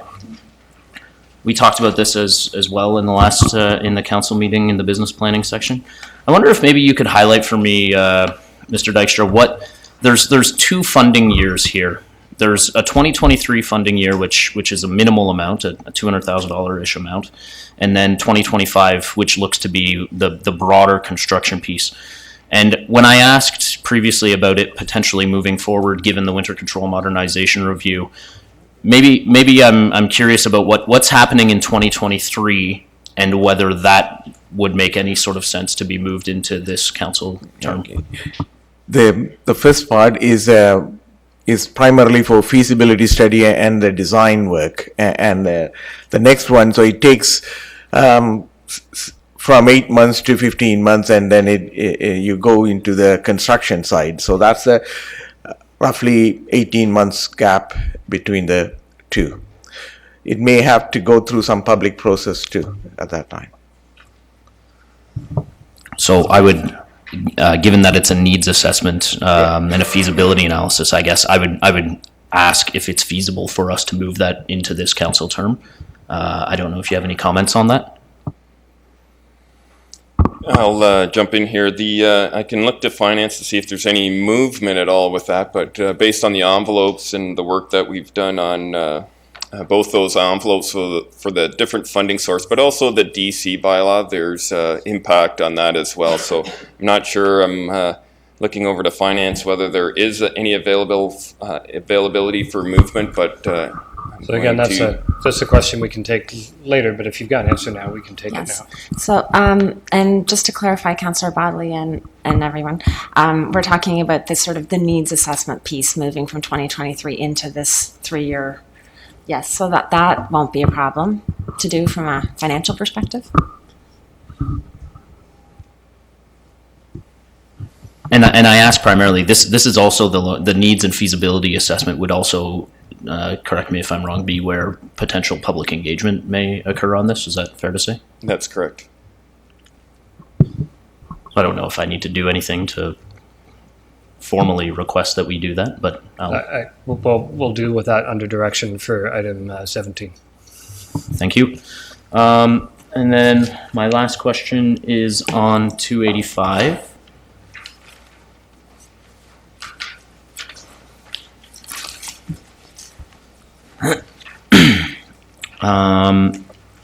Which is the Rim Park parking lot replacement.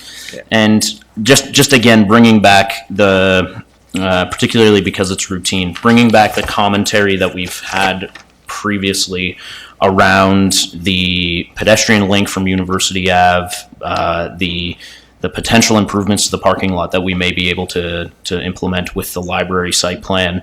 I'm just, since this is the opportunity to bring it forward, this item I know is separate from that, but it's identified as routine. Do we need this item to be non-routine in order to have those other two parts of the conversation? It can be. Yes, it does address more than the parking lot. It does look at the groundwater intrusion. It does look at pedestrian connection, but pedestrian connection is going to be done in conjunction with other two projects: East Side Library funding and the traffic calming item that is linked to University Avenue. Yeah, and is it fair to say that, I mean, those design pieces are subject to our own site plan approval process? So we've got a very robust team that looks on a regular basis to make sure people can get from A to B without being hit by a car. I know that's one of Joel's keen interests when he looks at site plan applications. There's a thumbs up. Councillor Bonagor. Thank you. Through you, Chair Henry. So just, I had also had 285, the Rim Park lot, as a question. So just to be clear, it's our process as it stands. Does it include some capacity for the public to see this plan before it's on the ground? Is there already some kind of public input, or could there? Or is that where maybe a councillor could hold a public information centre just to let people know what's happening? Just I figured that traffic flow and pedestrian flow and bicycle flow and all of that is going to be of high community interest. The East Side Library public process has been taken place, and at that time we did hear this concern, so we are planning to incorporate that. So under East Side Library and the parking lot, we were not planning, but I think the traffic calming could incorporate. But if council likes us to sort of include a public process as part of this, that's not a problem.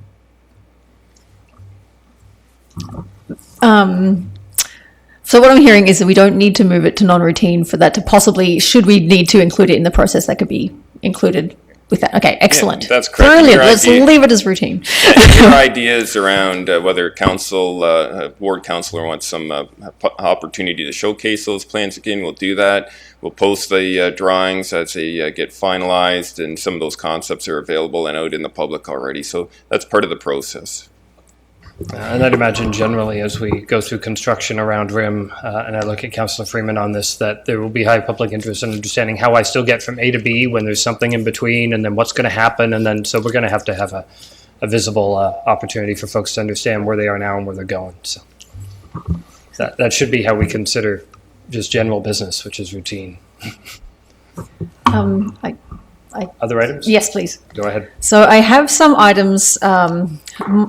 This is where Councillor Henry, we're just trying to do some heads ups.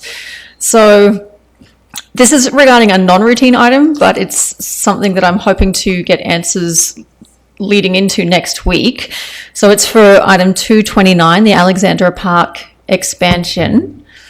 And I understand that there's been some discussion about the potential funding line there. Is now a time to discuss that? Or I have one question about the proposal that came forward, so I'm not quite sure how to handle this.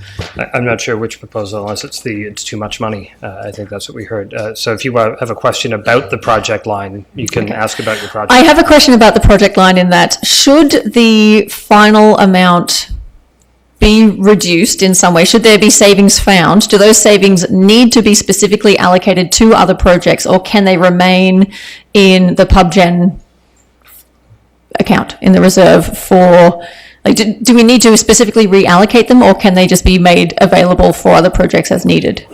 So through you, Chair, to Councillor Bonagor, the amount can stay as the information comes back in terms of final construction costs, and we do our year-end allocations. Those dollars will be returned to the respective reserve funding sources, and they can be redistributed. If there's a project along the way, I noted maybe splash pads or some discussion around playgrounds. If we see along the way there's a requirement for some funding to support one of those, maybe tender based on the market, or some consultation has resulted in a need for another item or something within that allocated project.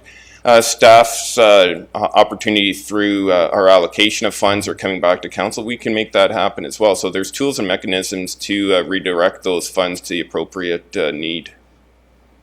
Yeah, council has an approved financial control policy that effectively sets thresholds for who can we allocate, available project funds to where.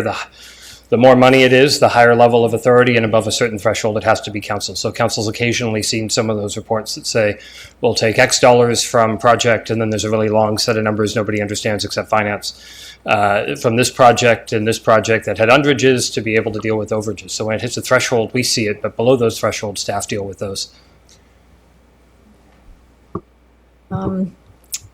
So my next question, again, it's regarding a non-routine item. It's item 252, the annual allocations for Waterloo Park Master Plan implementation. My question really, I'm wondering if for next week, if it's possible, can we look at what impact it would have, if any, on the tax rate if we lowered this annual contribution, at least for this period, to $500,000 a year, given that there are other significant outlays going on in Waterloo Park at this time with the Silver Lake project, the splash pad, the parking lot, the east-west crossing. Is this something that I would raise now, I would raise next week? I'm just... I'd like to... Mr. Silcox-Childs? Through you, Chair Henry, to the councillor, I need to confirm the funding source, first of all, with finance. However, I can tell you that those projects are reprioritized each year and brought forward with the assistance of WPAC.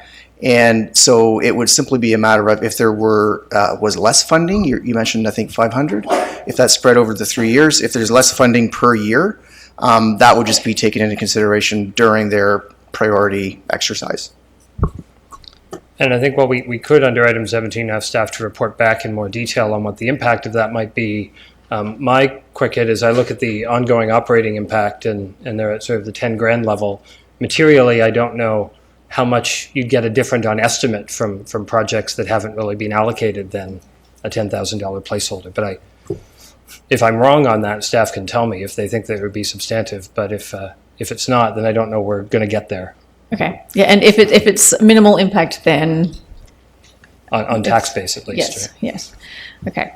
And my final point is really a request for next week to propose an additional budget item, if possible, regarding the Button Factory washrooms. I would request staff to, do I do this now or do we do it at item 17? Okay, so I'll flag it now. We can talk about it at 17, but the idea is to request staff to bring forward an additional budget line to cover a washroom upgrade within the building at a later date.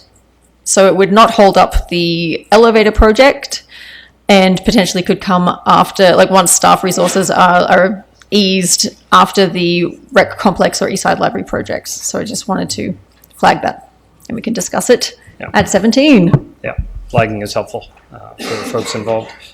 I've run through my list. Are there others? I see Councillor Freeman. Through you, Chair Henry. Going back to, well, first off, with regard to item 214, I would like to have a broader conversation about website investments more broadly. And I think if the website's mentioned in other commissioners' reports, it would be helpful to have a bigger conversation about how it is we want to make that investment. With regard to item 229, Councillor Bonagor made reference to some conversation with park staff that we had offline to see whether they could rebudget that. And I would feel better to see that line actually reflect what staff feels that project's worth, which was about $750,000 as opposed to $1 million. I think it's important. I'd rather be targeting that number, and I'd really like to see that change. Recognizing that the difference resides within the parkland dedication budget. You can bring us something else anytime you want, but I'd rather see that line reflect the actual number. I really appreciated Councillor Bonagor bringing up item number 286. It wasn't Councillor Bonagor. I want to bring up 286. She brought up the Waterloo Park number in an effort to see that come down to $500,000 each year on investment. And I really like where she's headed with that because, again, that one of the funding sources for the Waterloo Park Master Plan is the new curve. And I really think that we need to be looking at our percent increase as a household total, and that call it what you will, an increase over CPIX, whatever you want to call it. We need to be looking at ways to bring that number closer to 1 in every case. In later on, like I think we need to be at or below 1 going forward, and that's my preference, and I think because of the fact that a portion of that number is being funded from the new curve line, that we should look at that. There's some DCs in there, which makes sense because that's part of our DC bylaw, but I'd like to look at that. Now, with regard to item 286, I'd like to flag that as non-routine, and the reason is because I think there's a tremendous opportunity every time we replace a roof in the city of Waterloo to look at alternative roofing tools and potentially consider putting in photovoltaic arrays. And I think that I would like to know as a member of council what the payback could be on putting in solar arrays on our roof as we do a roof replacement. So, for example, we've allocated $600,000 for a roof replacement. Is that price $700,000 and we put solar arrays and they pay back in 3 years? I want to know that information. And I also think that that's a really important part of our climate declaration. I also think it's a really important part related to adaptation and resiliency. And I would like to know too, like from a performance perspective, whether actually finishing the roof with photovoltaics, whether we actually get a potentially longer life out of that. And there's I believe that there's that Hydro has some organizations that front the capital for things like PV arrays. and so we can enter into a partnership with them. But I just see that line as having a lot of opportunity with regard to the environment, and I'd really like that to be non-routine if that's okay, and to empower you to think differently. So I'd like to ask Sunda to sort of respond on the impact of the change, so council can understand that, and also Councillor Freeman's thoughts around additional projects beyond the normal scope of that work, and how one would suggest we deal with those. Thank you, Councillor Henry. I think that's a good idea to sort of see every time, especially when we are going to add solar panel or any other feature that along the roof. So the way that has been structured under this program is the program that you see under roofing is primarily budgeted for pure roofing item replacement, exactly the same replacement kind of thing. But anything that we are going to enhance under roof replacement, we are going to use the green building policy funds to sort of supplement that part in order to, so whenever that we are going to introduce based on the structural and based on the feasibility, we are going to introduce a solar panel or different feature, we will be using green building policy. So if I could suggest, whenever we spend green building policy funds, we will along with roof, we will come back here to spend to outline. But when we spend only building roof replacement, maybe that could fall under typical roof replacement. Okay, well, I think that's good clarity on the process for how those kinds of projects would proceed and what staff considers. So we can leave that as is, because 271 is already non-routine, and I imagine that's of high council interest for how we're spending that money anyway, so that's probably why it was there. Okay, are there any other items under community services from council? Commissioner Dexter has one. I would ask Mr. Silcox-Charles to just come forward and just share some of his thoughts on some items that are non-routine going to routine to help him out at this point in time. And so as he comes to the podium, council, are there any further items that they wish to raise before I bring up Mr. Silcox-Childs? I didn't see any. Okay. Through you, Chair Henry, as Mark alluded to in his presentation at the beginning, Environment and Parks has a number of projects that we've had a look at that are currently on the non-routine list, considering moving those to routine. To draw your attention to reference number 223, if we can call that one up, that would be park amenity upgrades. And typically these are sort of regular infrastructure upgrades within parks. They tend to be made up of very small little projects, a little trail fix here, a new bench there, tiny little things. I don't know that we need to come forward with a report for that, so that's certainly one that I would recommend. Another one to consider, if there's any questions on that one, sure. This may take longer than you think. Councillor Veith and Councillor Bassick. Through you, Chair Henry. Thanks, Jeff. So you're asking that one be taken off non-routine and made routine?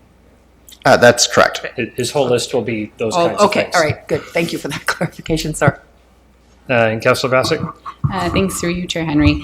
I mean, I think overall it makes sense. I guess the thing I'm just curious about, because there's so much interest in parks and lots of questions about like, oh, when's this going to get this or that? Is there any way to inform council, possibly through a briefing note or some other way, where we can have a sense of what parks might be getting upgrades, so we can communicate that to residents who say like, oh, is Exmoor Park getting an upgrade or up, That's my question. Can we get some info, even though it wouldn't be like a full report coming back to council? Through you, Chair Henry, to Councillor Bassick, we certainly could do that. Typically by the end of Q2, middle of Q2, we know what our plans are. So we know what we're doing. We can definitely reach out to the councillors individually, let them know what's happening in their wards, and we would certainly appreciate the individual councillors reaching out to their contingencies through social media or whatever means that you're using. Yeah, and from a process standpoint, I'd suggest generally, if council agrees to that if you can always coordinate with folks over on the transportation and engineering side. I know we get a list every year ahead of the season of where the shave and paves are and of all the road reconstruction projects, rather than it come forward here, because those are routine funded. But that lets us know, I'm going to have a bunch of people complaining the roads being repaved over here on such a right. So and who to call about it. So like there's some existing processes in other departments that I think we could mirror to great effect. Councillor Veith. Through you, Chair Henry, again. Thank you. We've had a few of those in my ward, and typically, I think because the community's been asking for them. But is there a way so it's every other year, like would it be more, so that means I'm not going to get any more in my ward in 2020, or anybody else for that matter, but could that be split into, kind of what Councillor Bonagor was requesting about the Waterloo Park? Could it be split up so there was a little bit every year rather than like a bigger chunk every other year? Is that a problem? Through you, Chair Henry, I can certainly consult with finance on the ability to split that up, if that's an option. For us, it's often a bit of an issue with staff capacity as well. So we don't want to be too loaded up each year, and that's sort of the rationale for the every other. And just because it's budgeted in 1 year doesn't mean it gets all spent in 1 year. You might take 2 years to actually do the work that's released on a 1 year cycle. Yeah, I can list you 3 that have already from last year that are going to be done this year.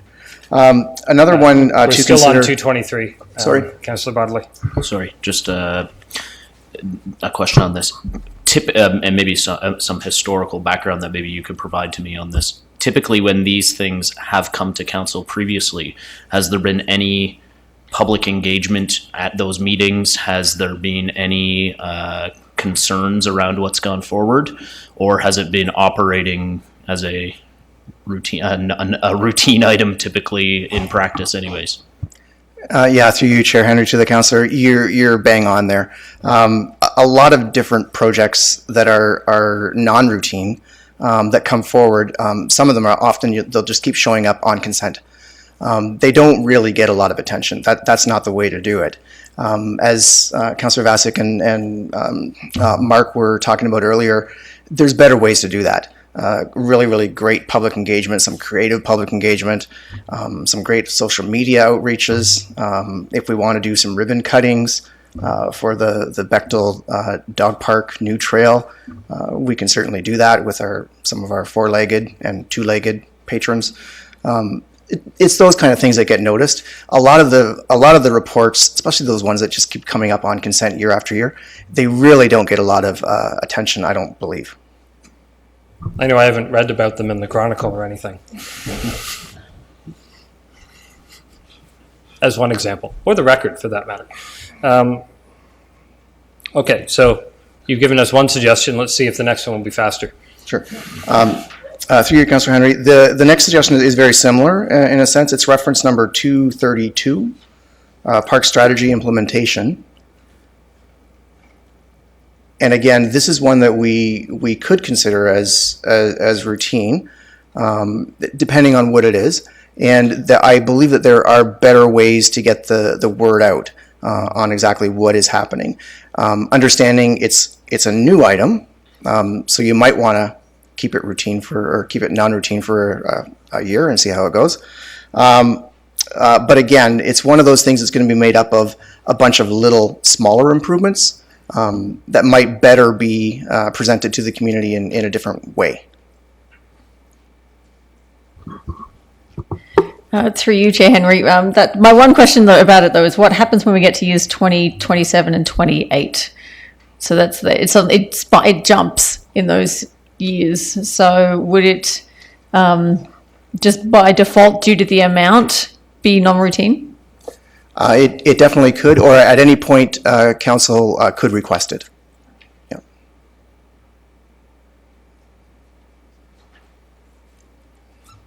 Good.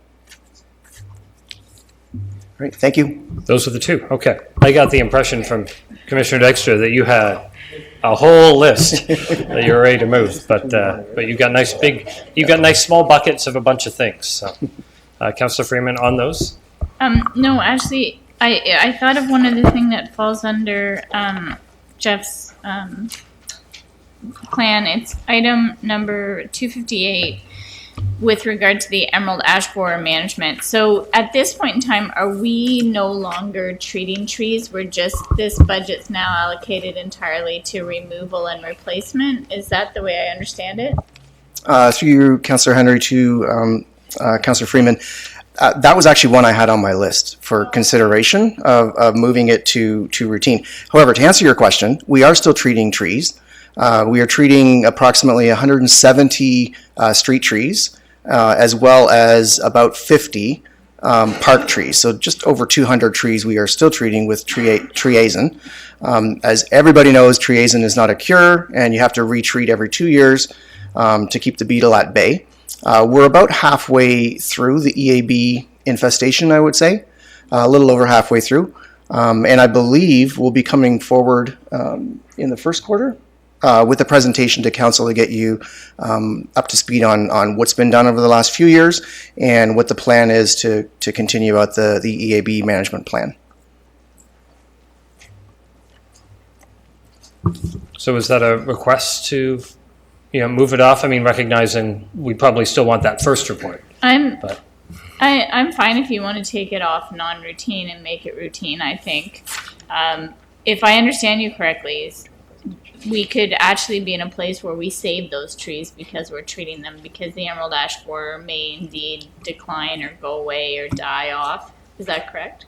That's correct. The theory is if we can keep these trees treated, eventually the insect will peak and the number of ash trees around will fall and the food source diminishes, so the insect comes down and will reach an equilibrium. And other insects will be more prevalent to eat that insect, which is what we're lacking. Circle of life. Yeah. So I'm hearing that one as moving as well, recognizing we'd still want the report that's already coming. You just may not have to word all of the pieces to it, but we'd take the information, is how I'd interpret that if we did that. Is there anything else in community services? And then Olga and I will do a roundup. Well, I'll do a roundup. Olga will tell me if I've missed anything. Nothing else in community services? Okay, so what I'm seeing is that under 11, that 210, this is except for item 210 and 214, which moved to non-routine. And then as I go down, Jeff's items are in item 12. And we'd have some wording to the effect of adding those three, which is 223, 232, and 258.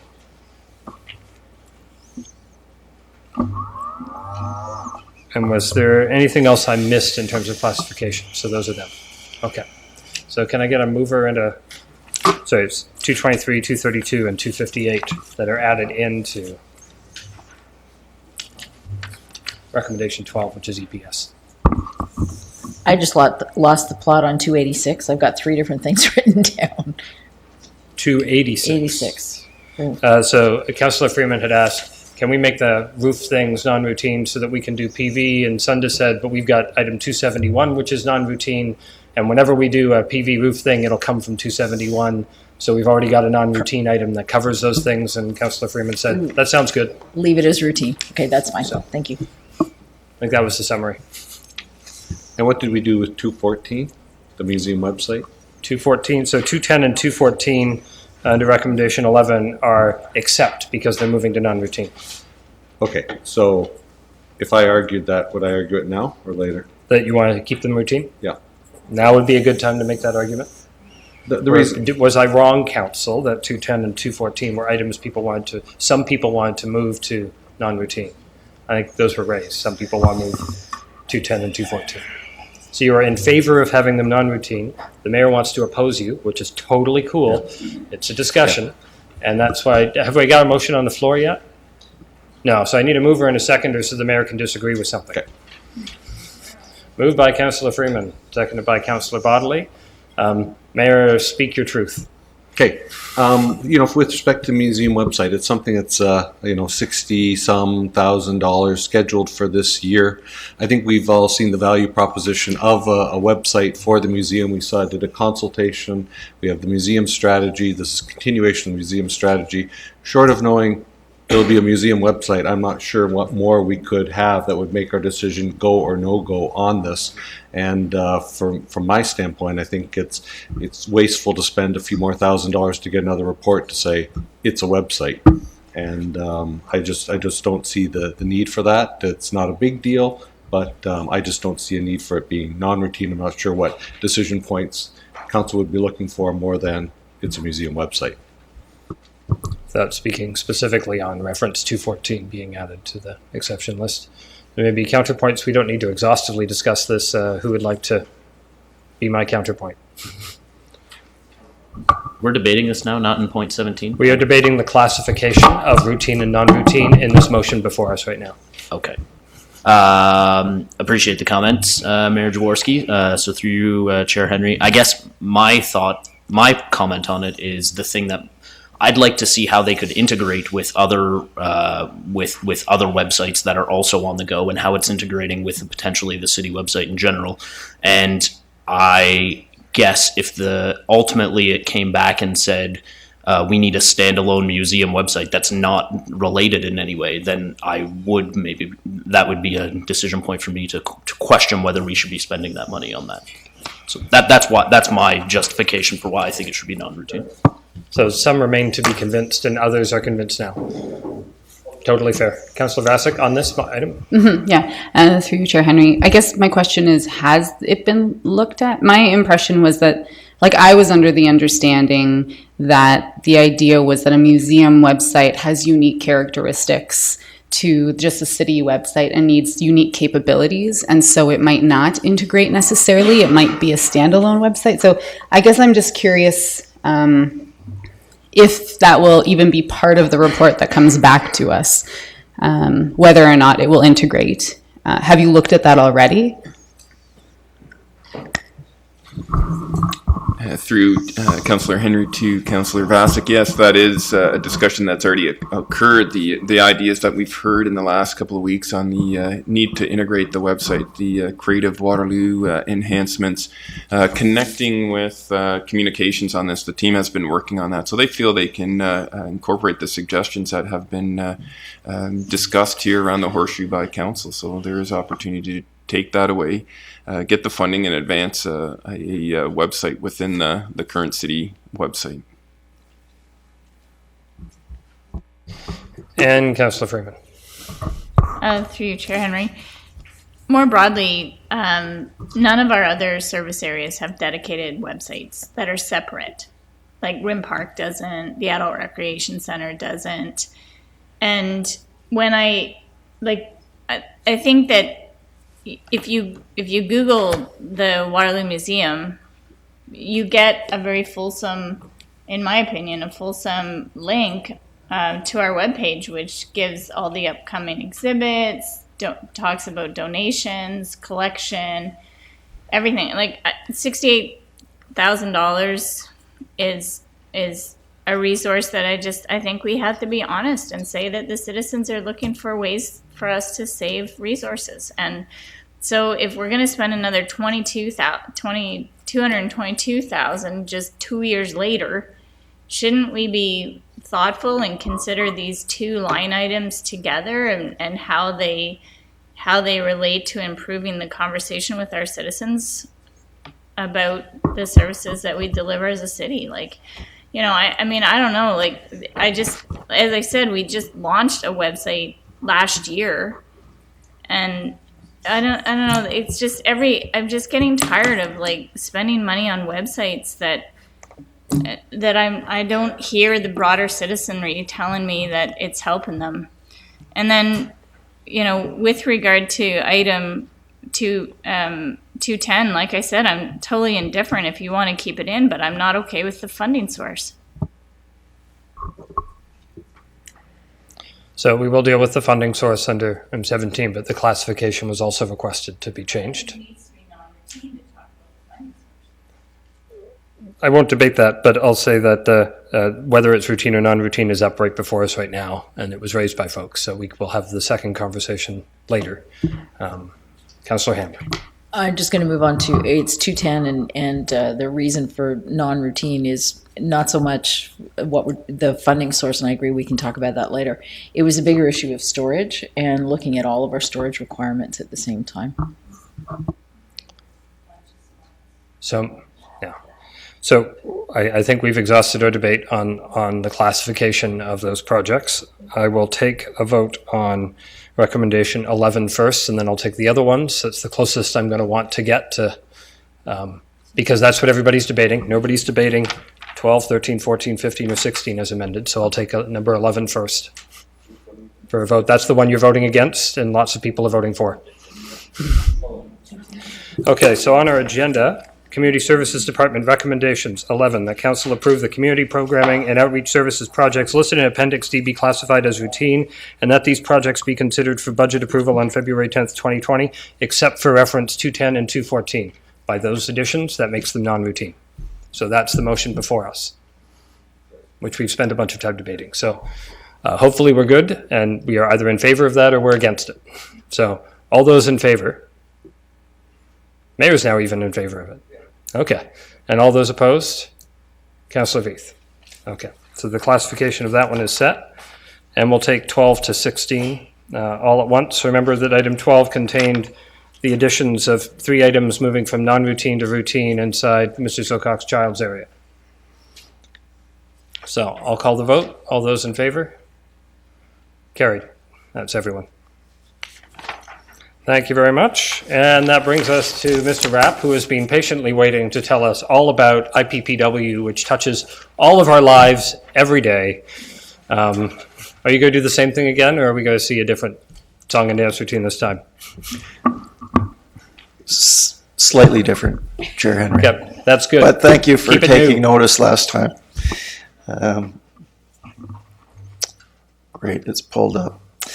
Thank you, Chair Henry, Mayor Jaworski, members of council, member of the press, and City of Waterloo staff. I'm pleased to provide a very brief synopsis of IPPW's capital budget allocations by theme and over the course of 10 years.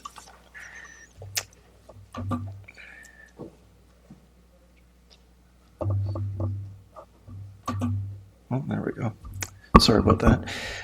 Over 10 years, almost $400 million is being spent or proposed to be spent within IPPW capital program.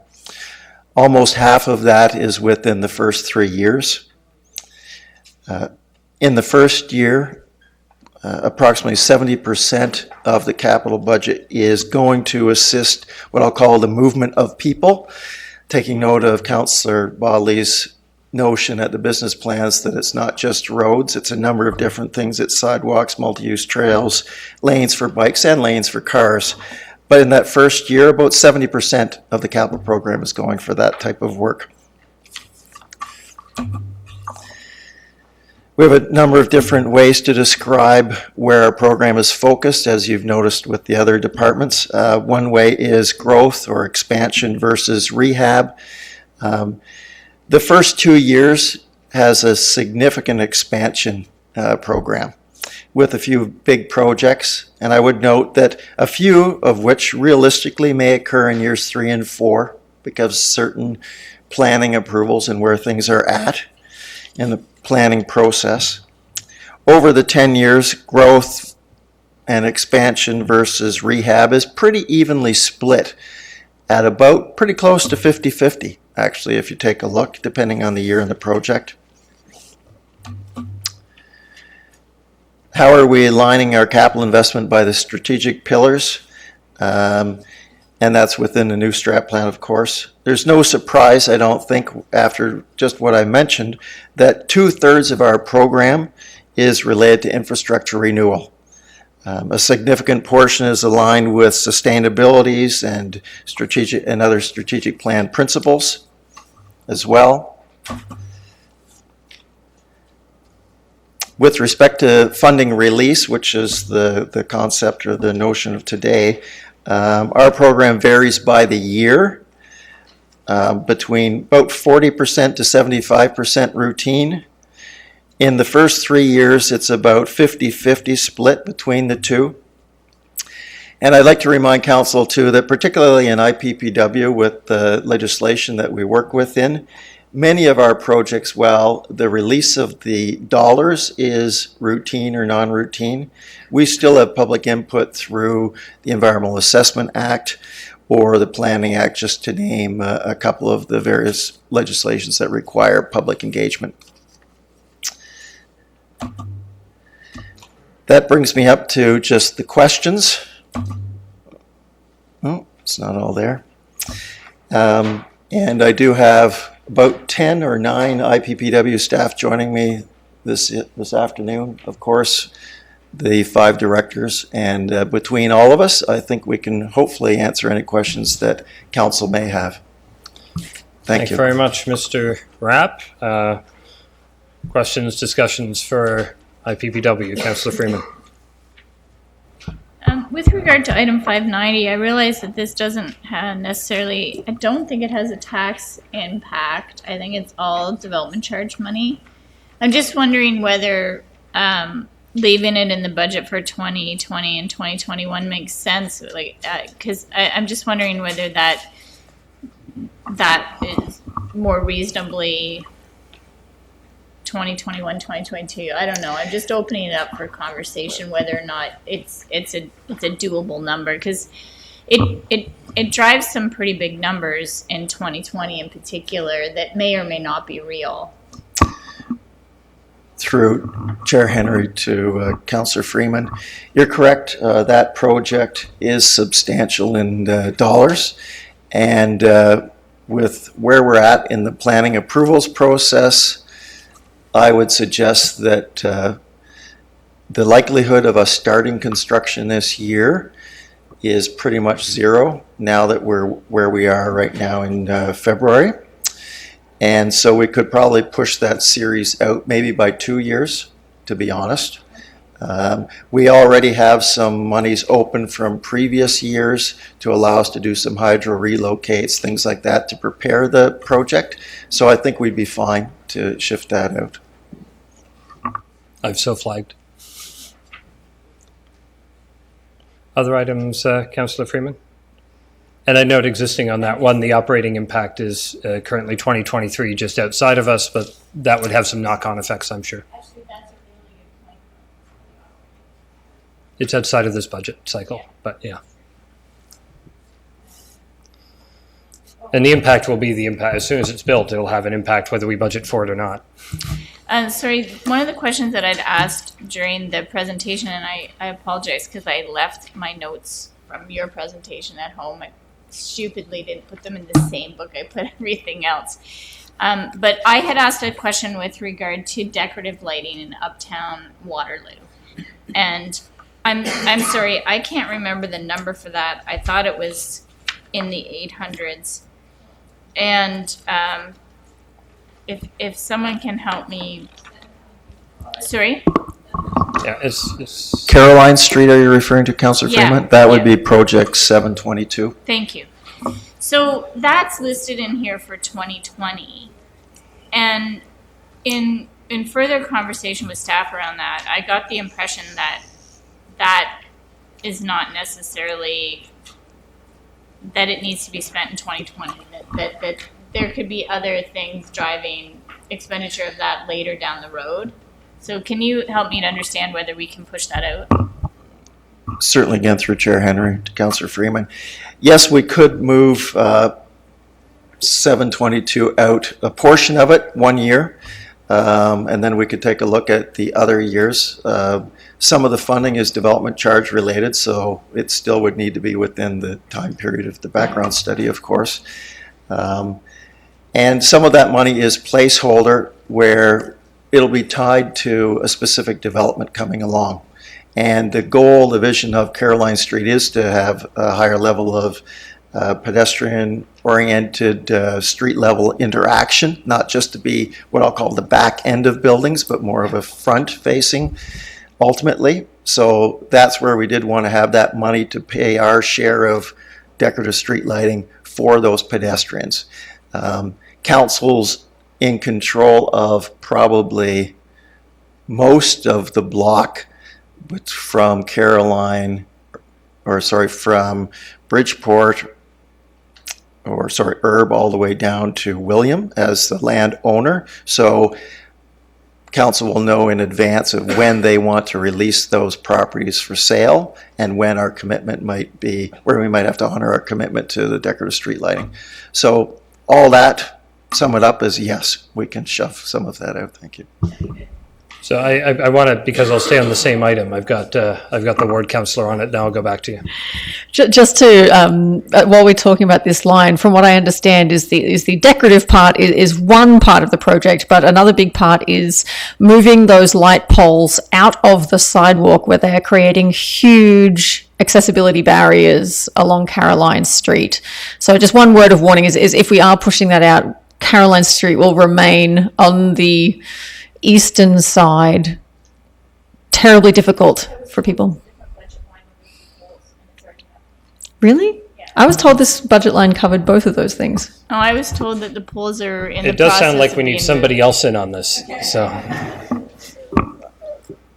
I'm thinking that probably the best thing is that since it's not a question of whether it's routine or non-routine, as I understand it, it's a case of pushing the project out. I can provide further information to council because I think there seems to be some confusion there as to whether the actual light standards, and I'm not sure if the Director of Transportation, Christine Kaler, is able. Okay, no, looks good. So we can probably clarify that today. Through you, Chair Henry, we do have plans to move those poles this year. We would be using some of the money that's in that account for the relocation of the poles.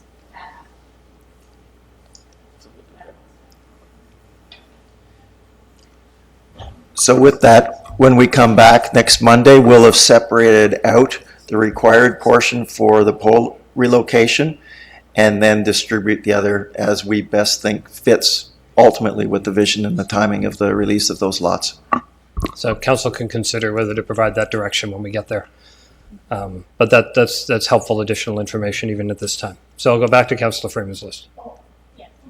So I had a question with regard to line item 710. So I'm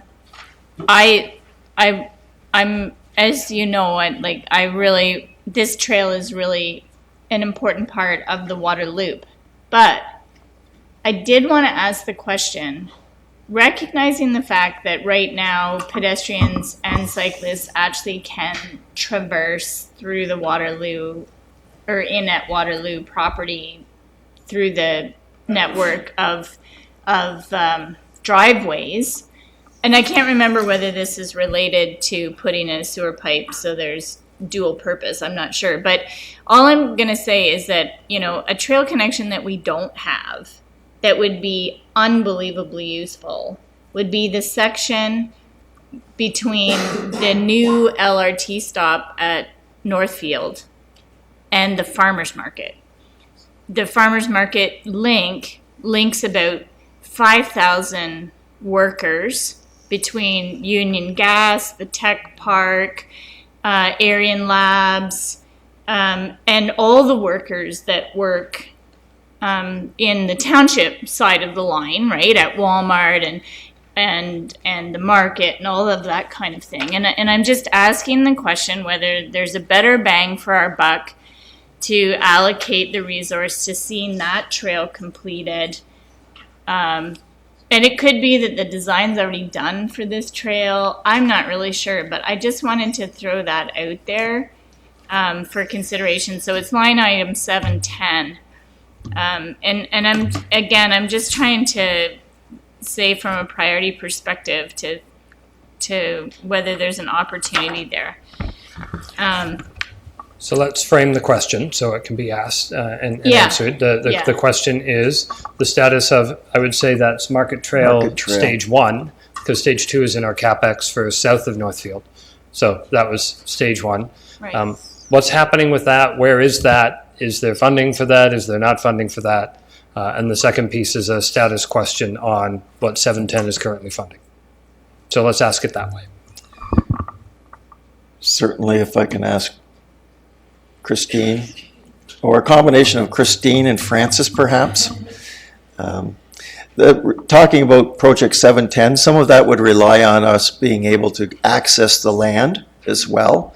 It's next year, we won't be looking at any development proposals on that site yet, so it would be basically a goodwill discussion between the property owner, which could mean we might not be able to pull it off next year in any event, but I'll let Christine and Francis follow up with some additional information.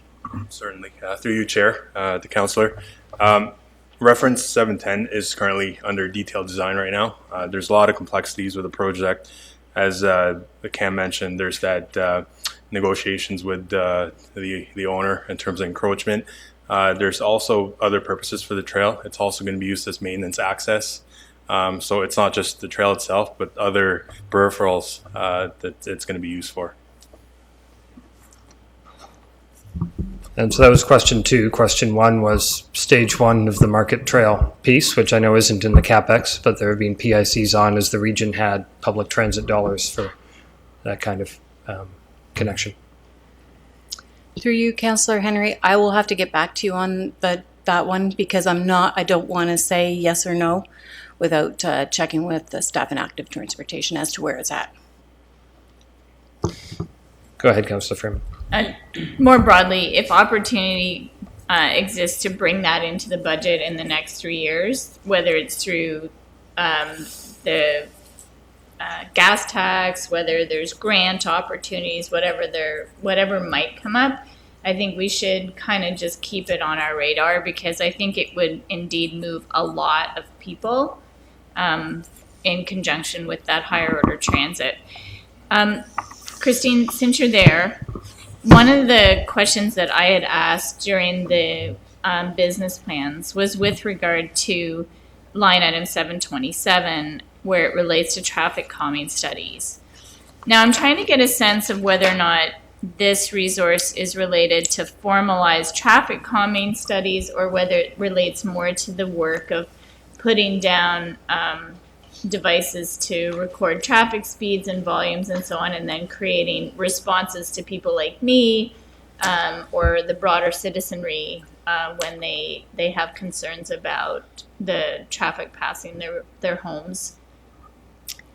Through you, Councillor Henry, to Councillor Freeman, this is for the traffic calming studies. Formal traffic calming studies, it is not for requests that we receive on a daily basis. It's when we receive the requests on a daily basis and we figure out that we need to do a traffic calming study, this is the funds that will take care of those studies.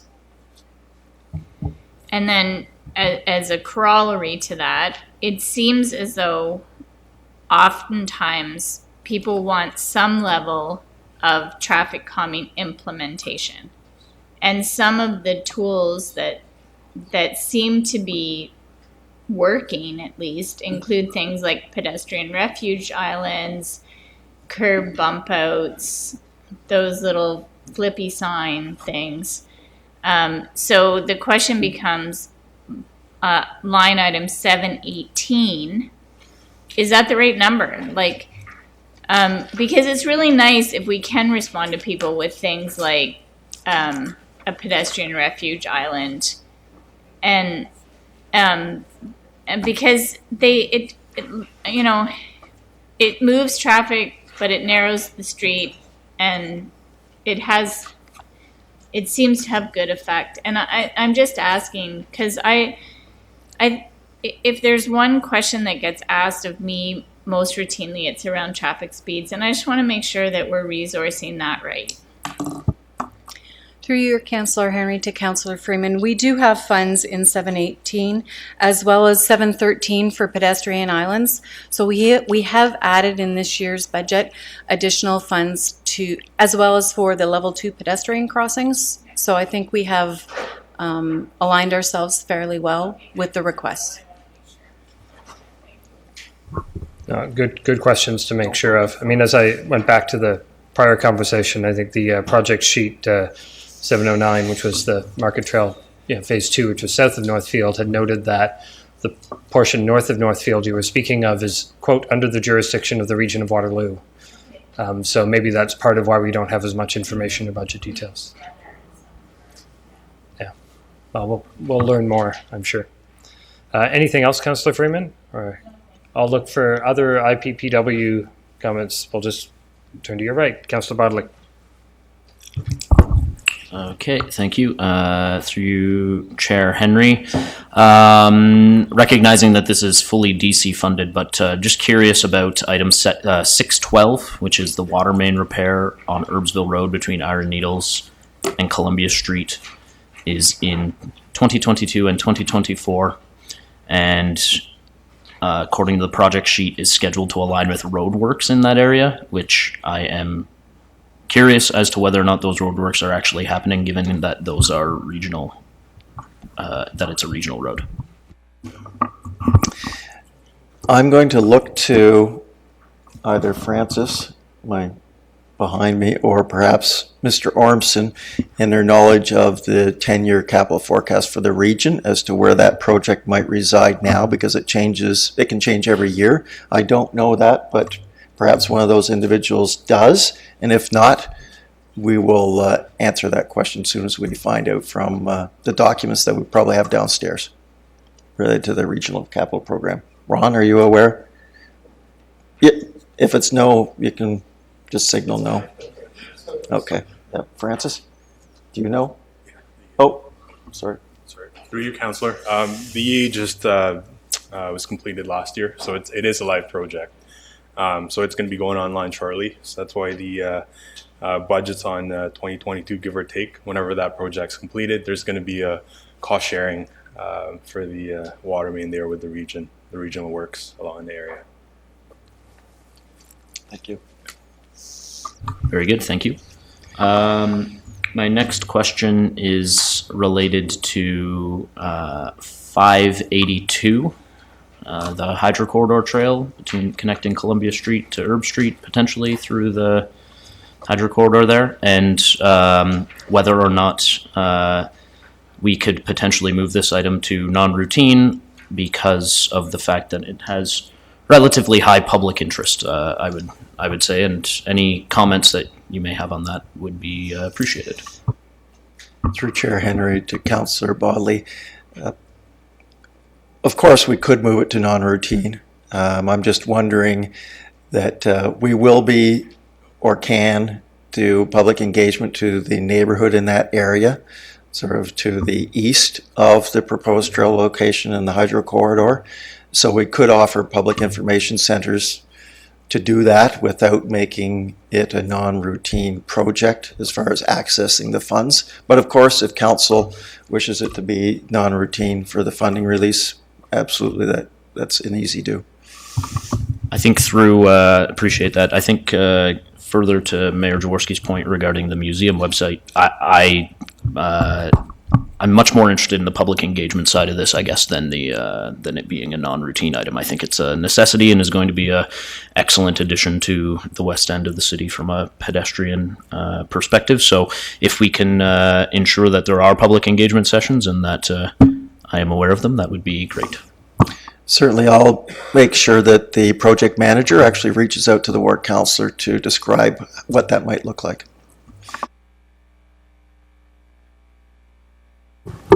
Through you, Chair Henry. My question, it's regarding item 584, but it does touch on a couple of other items. So that's 584 is the Uptown Neighbourhood Public Space additions. And I was just a little confused about how this differentiates from others. So the physical area covered by this line is also covered by 624, the Uptown Public Realm implementation, and is also in part, it's included in 631, which is the station area planning. So these are all looking at public space in the same area. So my question is really, is there any benefit to considering kind of subsuming this line into one of those other lines and just Through Chair and Henry. would it, should we do that? Would there be any savings realised that could be returned to Parkland or not? Through Chair Henry to Councillor Bonagor. We could merge them, if you will, if that's really what the essence of the discussion was, or the idea, the notion. My only fear or hesitation, if you will, is that when we do consolidate projects like that are similar in nature and even in the same geographic area, we do risk losing one of the components because we might spend or focus our initiatives on a different street and lose sight of what this particular project was trying to do. But we could merge them. Again, I'm not sure that there would be any savings because it's more sporadic based on based on where the development's occurring. So I'm not sure we would achieve what you're looking for, to be honest. That's very helpful. How is, because expanding the public space in the public realm is part of the public realm strategy. So how is this different? The public realm strategy really focuses most of its efforts on 3 key projects, or I'm trying to think, or is it 4, along the Greenway. Yeah, 3 to start with. 3, yep. That's right. This is picking up projects or opportunities that are outside of those 3. So as an example, if a parcel on King Street and Bridgeport, where the heater is and all that, were to redevelop, there's some city lands there that if the developer wishes to try and access municipal lands through purchase, and if council chooses not to give them the lands, or we could use this type of funds to enhance that type of thing. But you won't notice that as a project in the Uptown Public Realm strategy, as an example. Excellent. That answers my question. Thank you. And yes, my other question was relating to items. It's touching on what Councillor Freeman was asking with item 7.12, which is the pedestrian crossings, and 7.13, the refuge islands. Is there stuff, if we as a council were to raise those levels, is there staff capacity to do any more projects there? Through Chair Henry to Councillor Bonagor. If I recall back to our business plan presentation, generally the notion of traffic calming, to do a more enhanced program than what we're showing here, we would need additional staff resources. It could be through contract staff as opposed to just full-time equivalents here. But we would need additional resources to expand that program. I recall us talking about that, about just traffic calming in general, but just specifically pedestrian crossings. Are they fairly complex and they cost a lot of money and there would really only be capacity for 1 or 2 a year? Or is it a case of if we bumped this up a bit, we could have 5 more around the city? That detail I'd have to ask Christine Kaler if she knows a little bit more. Obviously knows a lot more than I do on that. Through you, Chair Henry. The number that's currently in the budget, we can handle, and we know we have locations for. If the number was to be increased, we would have to do further studies to ensure that we are putting them in the proper places. And we would need staff time to be able to do that. Excellent. Thank you. And I think just it's fair to say that the budget and the business plan is adding some additional resources to manage the fact that we've got some additional lines to do more work. So there is an increase in service level and expectation coming through the plan. It's just increasing the increase is the answer. Just to sort of frame it, it's not like things aren't moving up. It's that they can't go up higher without needing more people. Yeah, please. And my final question is getting back again to the Waterloo Inn Trail, which is 710. And I'm really just wondering, the capacity for public input. So is that already in the process, or would this need to go to non-routine in order to make that possible? To answer the last part, no, we could have any form of public involvement that council wishes, regardless of how the funding is done, the release. So I'm interested in hearing that. As it relates to what public discussions occurred to date, I'm not certain if any has, other than through the Trails Advisory Committee, because again, we've not gained access to the lands, and right now, there's no residential lands that are abutting it, no neighborhood, but certainly we could, once we get access to the lands, because again, I want to make sure we're setting expectations before we go out to the public. Once we get access, then we could definitely reach out and hold some public information centers. The answer I got from John Griffin on this specifically when I bumped into him on the street, because I had forwarded a question through Chris's division, was, no, we haven't done any yet because we didn't know that we'd actually have the money to build it. But now that there's capital budget, subject to council, to build it and other pieces, now's a good time, because you don't want to set expectations for the public by doing a bunch of design but there's no money for 10 years. So why did you do that? So that's why it hasn't, in the project manager's mind, that's why it hasn't gone forward. And he's really looking forward to talking to the public. John loves talking to the public. So, yeah. Anything from this side of the room in IPPW? It's been very heavy over on my left here, but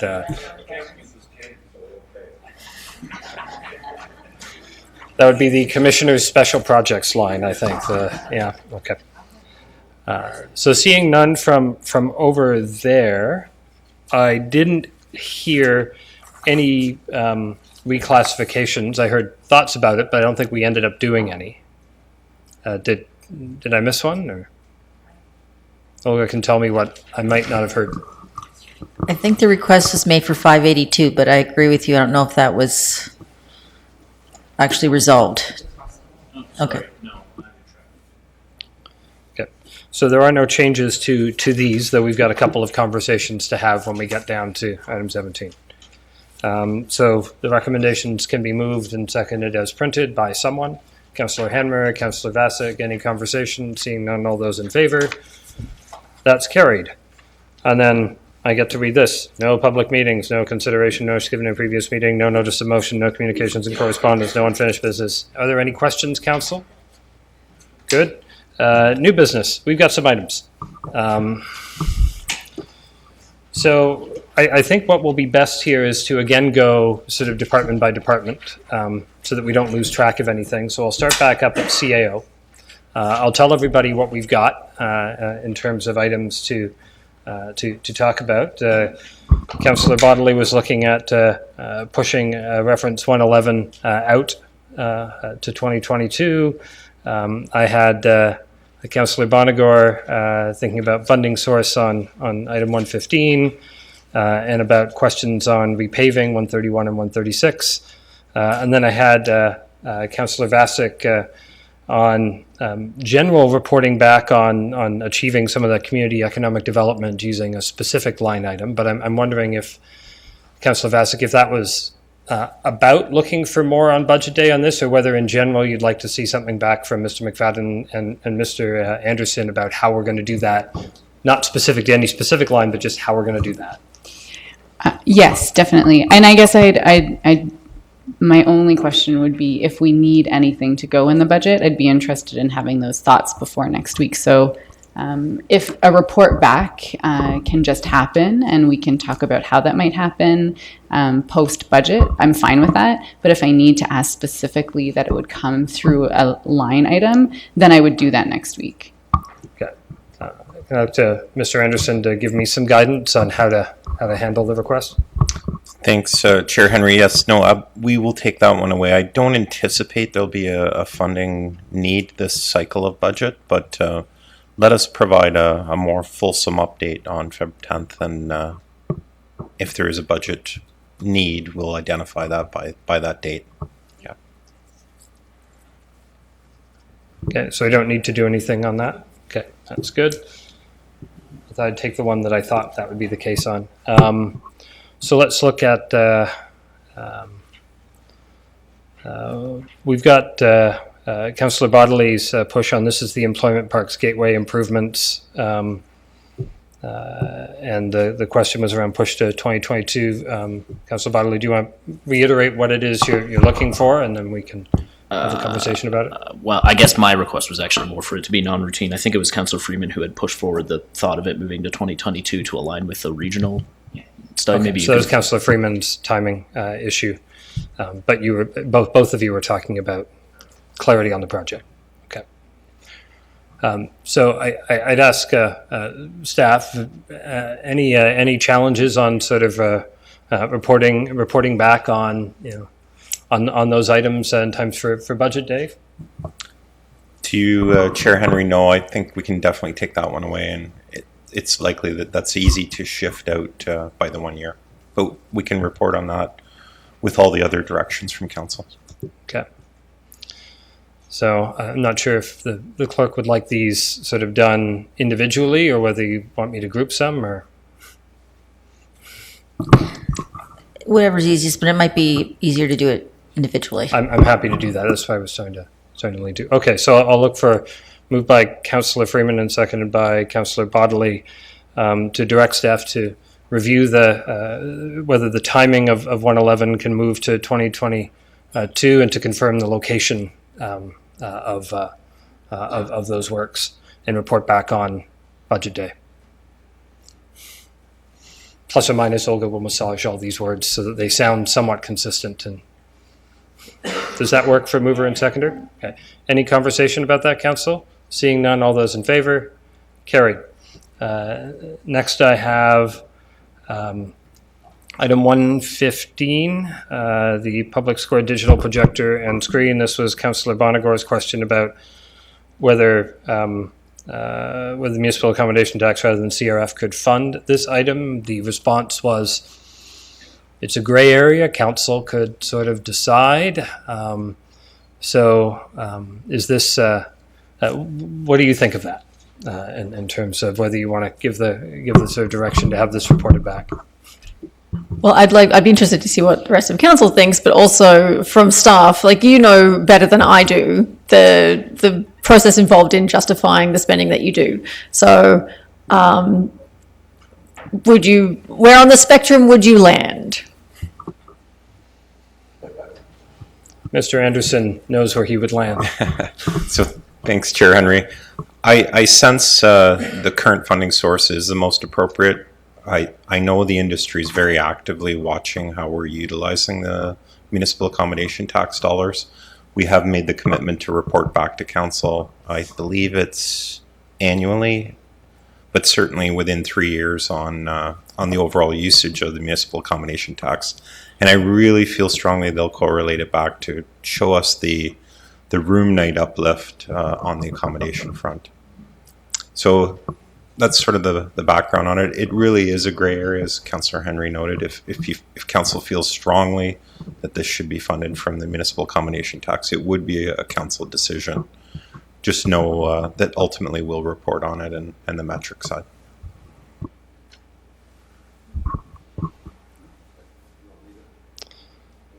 If you would like to, we can weigh in. I think to emphasize Tim's point, I think this is something that was just recently put in, the municipal accommodation tax, and it was really focused on tourism, with which we split the money with tourism and give 10% also to the region. That I think we really have to keep it at the cleanest of the clean level and make sure that we do it. I don't know. My preference is leave it as is. Notwithstanding the fact it could be interesting with respect to tourism, just to keep it more tourism oriented for now. Okay, I mean, I think it's going to be a really great addition, and I think it will probably bring a lot to the tourism offerings, but given your commentary, I'm comfortable with, I think it's reasonable to leave it with the funding source that you've identified. Okay, so that, I think that leaves us with the parking lot priority order, parking lot resurfacing priorities, specifically reference 131 and 136. That would be your direction, Councillor Bonagor, that staff report back on the timing and priority of parking lot repaving projects 131 and 136 on budget day. Is that what you're looking for? With an eye to whether there's any scope to kind of push a project out just as a way to make the most of the infrastructure we have and keep an eye on how much we are incentivizing driving. Yes. Whether or not any can be deferred to something, I think there's probably wording in there somewhere. Yep. Moved by Councillor Bonagor. Is there a seconder for that? Councillor Veith, any discussion on that direction, Council? Seeing none, all those in favor? That's carried. So that concludes the CAO section. I have one item in... okay.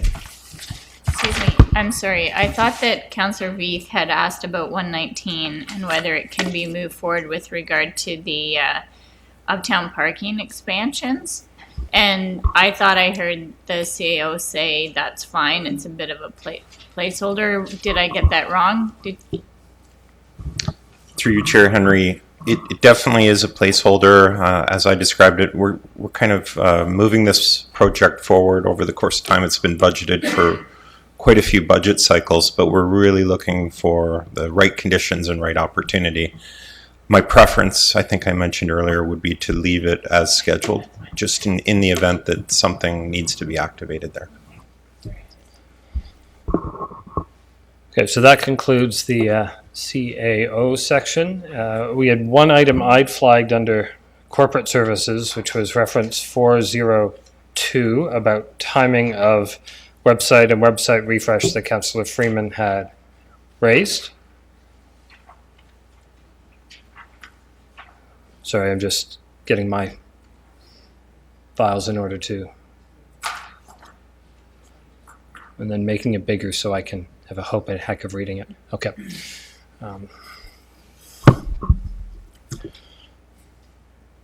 So Councillor Freeman, would you like to remind Council what your desired direction was, and then we could perhaps get further input and have a conversation about direction to staff?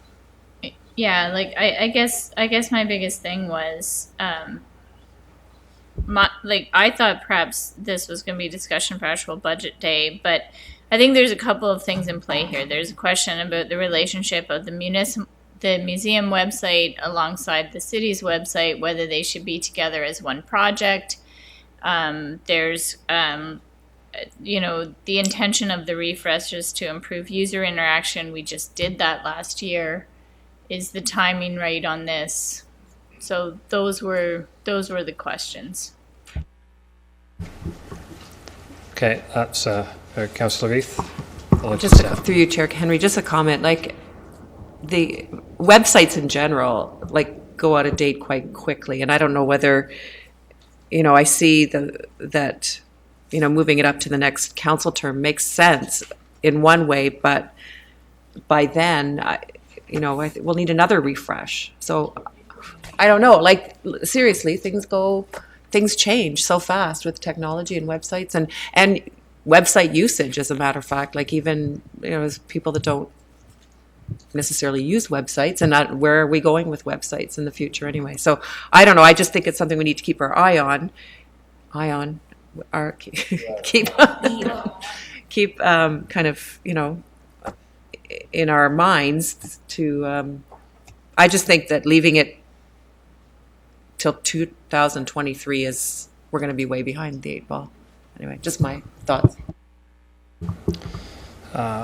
I've got Councillor Vasic and Councillor Hanmer, but I'm also happy if anybody wants to hear from staff along the way. Councillor Vasic? Yeah, my question would just be a process one. If we kept it at the year it's at now, when it comes back, because it's non-routine, is it then okay to say we prefer it not this year, take stock of it at that point? Do we need a refresh? Do we not need a refresh? And we can push it off kind of under the understanding that we have some hesitations about it at this point. So staff isn't thinking, yes, for sure, this is happening in whatever year it is. Maybe it'll happen in 2023. I think the nature of it being non-routine requires that someone convince council to release the funds. And I think having it as a conversation at budget time, not all non-routine items are, high on staff's, spidey sense for needing to really think about selling it to council versus just telling us what they're doing.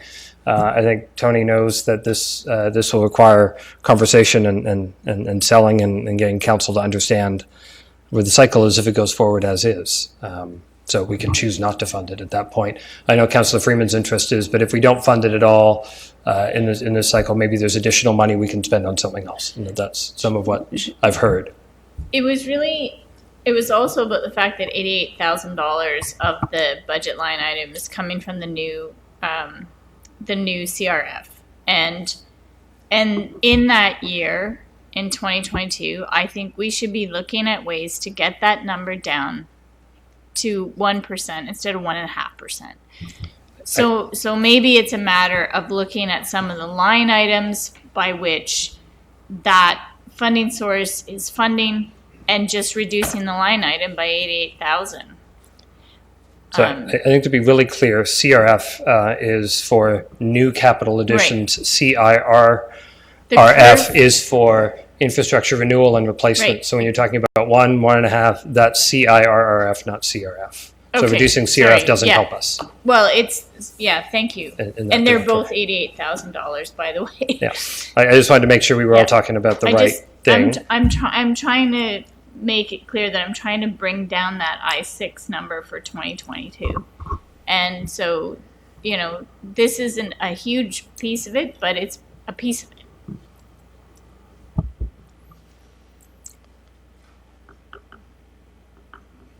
So the option here that Councilor Freeman is raising is to direct that staff report back in some fashion about the timing of this item or the scope of this item. I'm not sure exactly what you want to put in your motion, see if it attracts a seconder. Of the timing, scope, and funding sources of this item, report back on budget day. Is there a seconder for that motion? Seconded by Councillor Bonagor. Any comments on the motion? Councillor Bodley?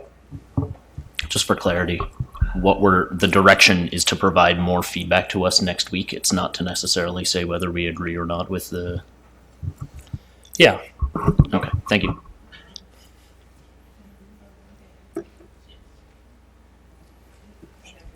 Yeah, Councillor Hammer. You skipped over me from the question, but anyway, through you, Chair, it's fine. Councillor Vasic asked my question. I appreciate the change in the direction on 402, that it is a scope, the funding, and the funding source and the timing, rather than just moving it out. I have some concerns about it even being out in 2022.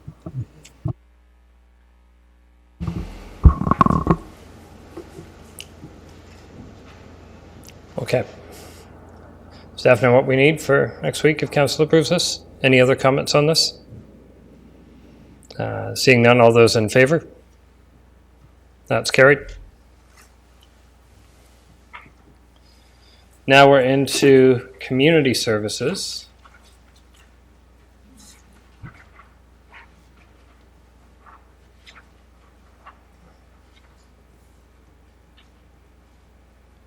Okay. I have item 210. Councillor Freeman wants a different funding source to museum storage, is what I heard. I have 223, Councillor Veith, which was on Jeff Silcox-Child's sort of every other year sort of piece. Were you satisfied with how it's currently sort of budgeted as every other year, or did you want to? Okay, so I'll eliminate that. We had 229, which was the Alexander Park cost question in terms of level. That would be included on the project sheet. I had 252 about the Waterloo Park Master Plan implementation and whether we should have it be a lower capital number for some period of time. I had 274, which was the design work of the West Side facility forward, and then Councillor Bodley, and then 277, which was accessible washroom project for the Button Factory. Those were all the ones I heard in community services. Okay. So I'm not hearing anybody say I've got the clerk telling me I might have missed one. So I believe you did say 210. I had 214 as well. Or did you say 214? Yeah, I didn't say 214. 'Cause Okay. We did the non-routine part, and I wasn't sure if that satisfied everything folks were there. But if people also want to talk about other further direction, we can do that. Okay. And I also had 229. Yeah, that one I had. Okay. So let's start at 210, which is the museum storage facility. Councillor Freeman objected to the use of CRF. So wondering if staff could comment at this time on the funding source and sort of determinations thereon. I imagine we know that information now. To the chair, if I hear the question correctly, the funding source, yes, since it is new, it is CRF, so that is the focus of the funding in 2022 for $749,000. And Councillor Freeman, was there something else you were expecting, hoping for, thinking it could be rather than CRF? If they apply for a grant and they want to do it, go broke. But I just don't want to take it out of a fund that I just don't think that CRF should be used for this.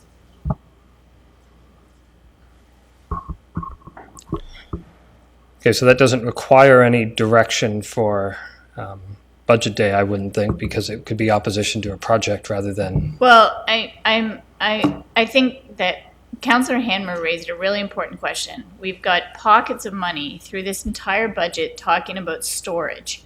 There's some for fire, there's some for parks, there's some for IPPW, there's some for the museum. Like, there should be a consolidated strategy on storage. And if you can make a convincing argument for me that that consolidated plan for storage is going to achieve everyone's goals at a cost-effective manner, I'm fine with that. But I can't, in good conscience, spend this infrastructure-related money on something that maybe we just can't fundamentally afford.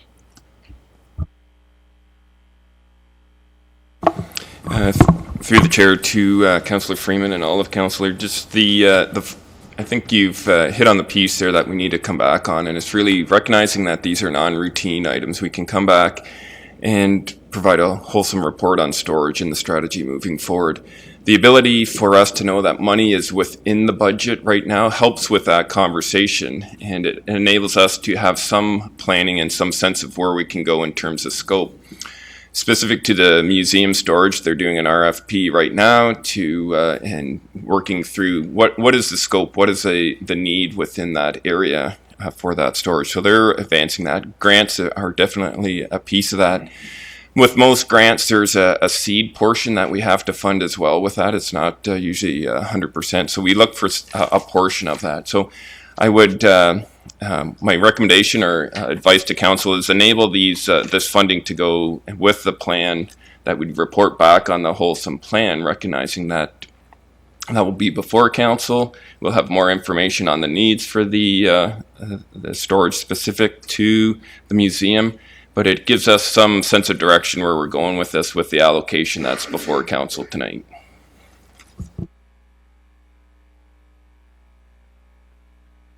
So, I mean, this is non-routine, so there could be direction to tell us to remove all city funding sources from this project line and review that and have that be something that came forward to us on budget day to consider. But if that's not something that anyone else on council is interested in, then I don't need to, we wouldn't provide the direction, but you can provide that. We'll see if we have a seconder. I'm hearing Councillor Freeman move that direction. Is that accurate, that to not have city funding sources for museum storage facility, line 210, and for staff to bring that back on budget day? So moved. Is there a seconder for that motion? You can, before I call for a seconder. I guess to get to the root of it, if there is no museum storage facility, what does that mean operationally for the museum? So I'm going to look to the staff experts to provide some additional information on that. I would ask both Jim and Karen to come up to the podium and just share some of the highlights with this project.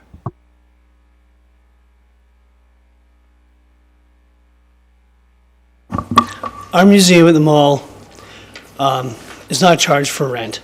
It's a part of the development piece of the mall.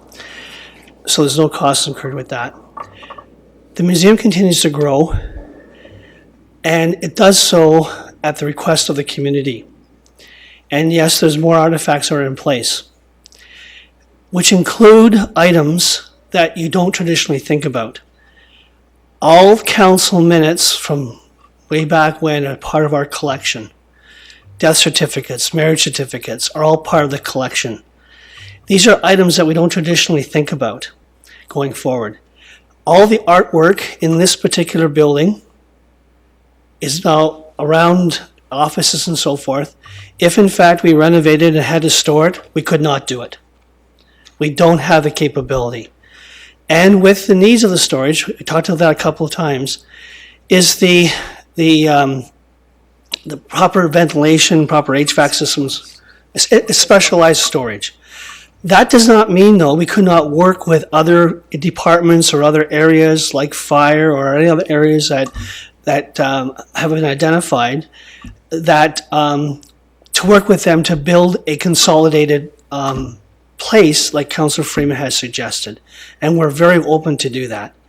I think, as Mark has said, the space that we need to dedicate, if we go for grants, we have to have some kind of funding source. Otherwise, we're not successful. So to answer your question, we are at our limits, and Karen can add a few more seconds here to the fact that we now have received items like from BlackBerry about what our community is all about. So Karen, I'll give her 2 seconds. No, Jim, you did sum it up correctly. As the museum has become part of our community for the last 10 years, and people recognize that. And we do have a collections process and a scope, a collections policy, of which is a council-approved document, which we follow, and how that guides us with our collecting. We're very, very specific. We're not just collecting Granny's teacups, for lack of a better example right now. These are things that are made in Waterloo that have built us as our community. We use these objects to tell the stories and to share that learning and research with our community. So our collection is growing, and like I said, we are very, very judicious about what we select. We do work in partnership with our other colleagues in the area, but we do have a very specific Made in Waterloo scope that we collect under. And I'll just leave it at that for now. And we are having pressures.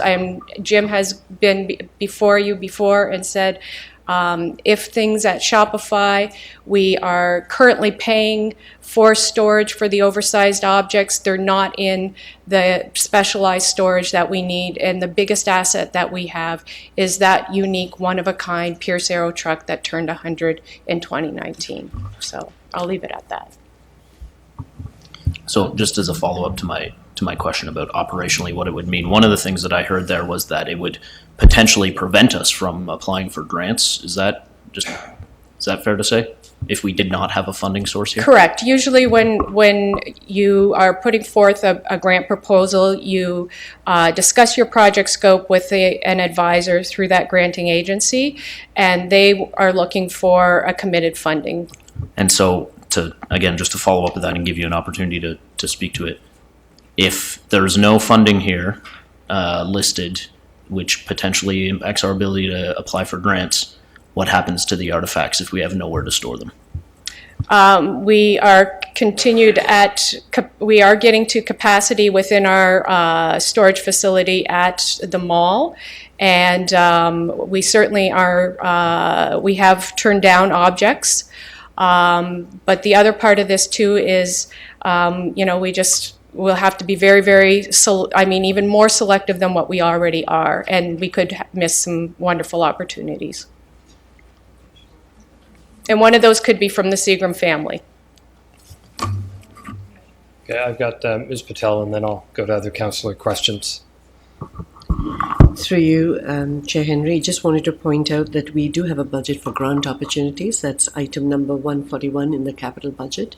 So this is where we have some placeholder money. So if there are any grant opportunities that we don't know that will come up, we are able to draw on this number 141. 141 in the CAO capital budget. So I had Councillor Bonagor and then some folks over here. Through you, Chair Henry, I suppose my question is really, I hear what Councillor Freeman is saying, but I'm just wondering, the 817,000, that's the scope for the entire project. If we got a grant, that would, so our portion of that would drop and the grant would fill in that budget line. Is that correct? I mean, that is part ideally. Of the ideally, yes. And it's, sorry, through you, Councillor Henry to Councillor Bonagor.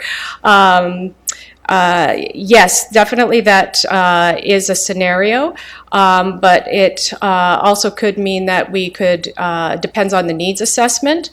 We don't know where we're at now with some of these pieces, so we have some unknowns going into this, but the money that we have requested for this is a good, solid, confident moving forward with resolving some of our pressures that we are currently experiencing. So I suppose my question is, do you need to have the entire budget line covered here in order to seek those grants? Or could we essentially put seed funding here with which you could use to seek grants? And I understand how fickle the grant scenario is, so I'm really just asking questions. Exactly. I would not recommend that be the case. If we are not successful, it doesn't, our collection problem doesn't go away. And it's been like this since we acquired the collection, since 1997, with the main piece coming forward, and then throughout the year, there's just been a few more things. We don't have any more hiding spots. That's the short of it all. Yeah. So. Okay, thanks through you, Chair Henry. My question is also about any potential risk to a gallery status. So I don't know much about museums like the City of Waterloo Museum, but I'm on the KWAG board and they have specific criteria that they need to meet in order to maintain their Class A gallery status. So is that similar with this gallery, with the museum? Do you need to have meet certain indicators in order to maintain a particular status, and how does the storage and collection factor into that, if at all? Yeah, through you, Chair Henry, to you, Councillor Vasic. Yes, we do also have standards that we need to meet for storage, depending on the type of collections that you have. So, yes. And also as part of the province's museum standards, that is part of it, is to maintain and have proper collection environmental systems to maintain your collection within. Do you have that currently for the current collection? We have for part of the collection at the museum, but the pieces that are being stored off-site are not. So does that put your gallery status or your museum status at risk in any way? It does, because it does for a couple of things. Security is one. Also, two, as far as maintaining our standards to meet the province. We have part of the collection that is being maintained and part of it that isn't, so that there is that risk as well, yes. Thank you. And I have one other question, also related to the 141. In there's 243,000 every year. And I guess this is kind of the question you were asking, but I wasn't clear on the answer. So is 243 enough to apply for the grants? 243,000 and 141? And presumably that would be used for other potential grant opportunities too. So if that were to be drawn on before you were able to apply to grants, I'm not really asking the right question, but what if Mr. Anderson can tell you what 141 is signaled for as it's in his department and how it might relate. Thanks, Chair Henry. Yes, that is exactly where you were headed, Councillor. This is for grant opportunities that come up, new programs that we don't know or don't know the elements of it just yet. So these are dollars for us to match up against. It could be a museum storage facility. It could be a roads project. It could be any type of grant application. If we did run short in 1 year, I believe finance will confirm, but I think we could accelerate funding from a future year as well if we were oversubscribed, for instance, in successful grants in any particular year. Okay, thank you. That's really helpful. Do you know what amount you need council to approve in order to apply for those grants? Like, what's the minimum amount of that 800 and whatever thousand? Through you, Chair Henry, to Councillor Vasic, we are requesting the full amount to be able to accomplish what we need to accomplish. Thank you. Is this time for, we'll have time for discussion? I was starting to seek a seconder for a motion, and then we got a lot of questions, which technically I shouldn't be doing. I should call for it, and then we should decide and then move on, but people seem to want to know whether they wanted to second something. We've already gone down the road, so we'll finish the road with the people that are on the list. So sorry, I've got then. Mayor Jaworski. I've got Councillor Vasic. So is this my last opportunity to note something? If there's a seconder for the motion, there'll be discussion. If there is no Great. seconder I'll for the wait motion, then. there will be no discussion. I was starting to call for a motion. I'll pretend I didn't do that because that's a lot easier for how Olga will minute all of this. Because procedurally we can't do what we've just done. I thought it was going to be quick, and so I decided to let it happen, but it is not being quick. Can the clerk tell us where we're at? Actually, I thought Councillor Beaudely had seconded that, so, no? Okay. He has to question rather than second it. So maybe we can go back to, where did you have me say that I thought I heard Councillor Freeman moved? And then we'll do that, and we'll try to do it clean.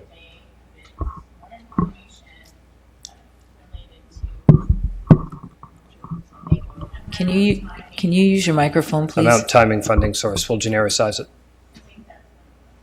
I was more specific, but yeah, amount, timing, funding sources. Is there a seconder for that motion? Councillor Bonagor, or is there discussion on that motion? Councillor Veith. Through you, Chair Henry. This is so important to me and to this community that we preserve our heritage, and I really don't care where the funding comes from. This has to stay, in my opinion, this has to stay in the budget where it is. So wherever the funding comes from, it doesn't matter. I just think we have to do this. So. And I've got Vasic and I've got the mayor. Sure. I mean, my perspective is the same. And the reason why is because this is really about telling our story. And it's about situating where we are now with where we want to go in the future as a city.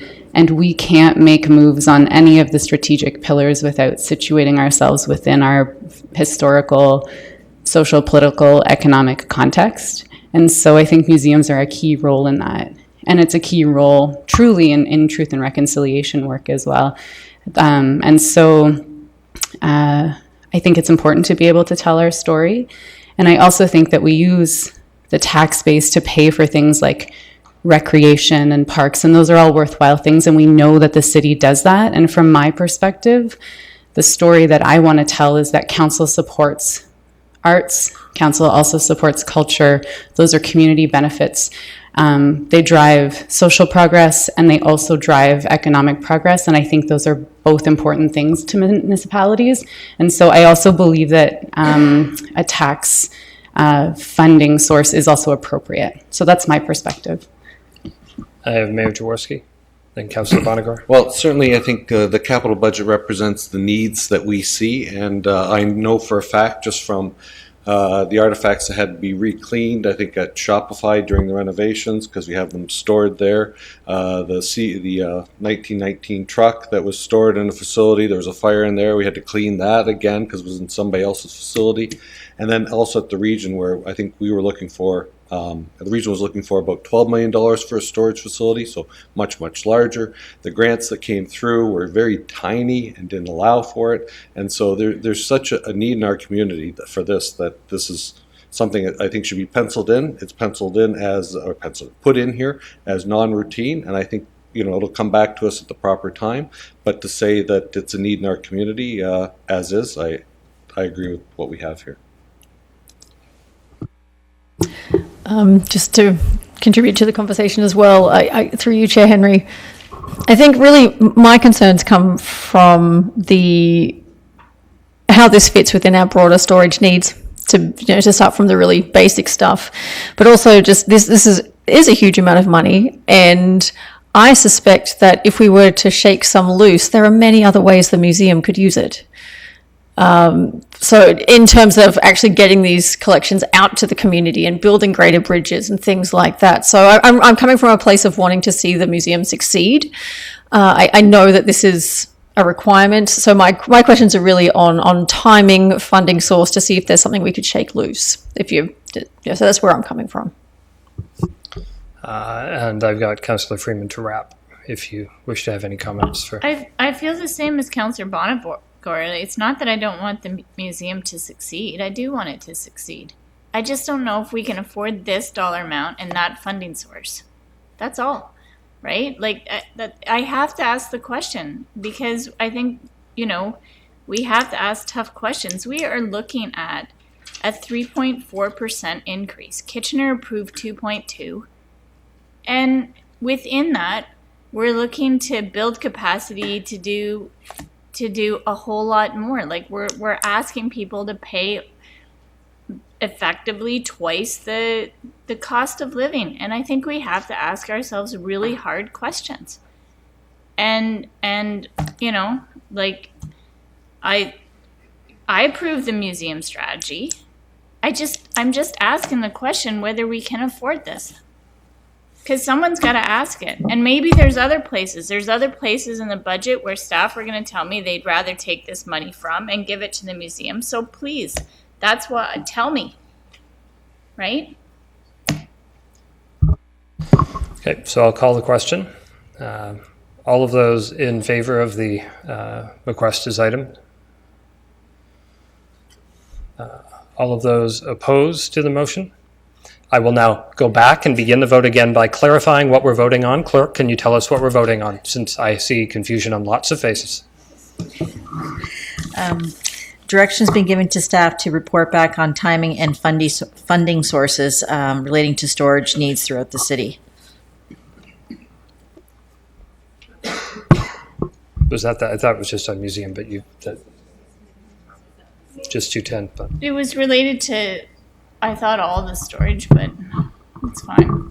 That's fine. We've been debating 210. We've talked about the broader. Commissioner Dykstra spoke to coming back to the plan for what's printed is for staff to sort of come back and discuss the broader piece, because this is a non-routine item. So we don't need to do anything to have that part happen. But if we want to talk about timing and funding sources, that's the direction that's being requested. For specifically arising from 210, but recognizing there are other facility funding needs. I'll just weigh in at this point. I think you clarified. I understood we were debating 210 and the funding source specifically for 210. My request of earlier, and it was answered by Commissioner Dykstra, that we will take a look at all of the funding, all of the storage requirements for the city. I'm happy with that being. But this one, if it's coming back to looking at museum storage and not necessarily one facility, that will give us some broader perspective of what's important, because we do need to maintain our heritage, and I appreciate the comments that have been made around the table from my colleagues about the importance of remembering that. So as long as we're clear that it's for museum storage requirements. Yeah, I saw this as sort of 210 related. That's what the conversation's been about. So that's what's on the table. Now I will call the question. Well, the clerk will read it again. I don't have it.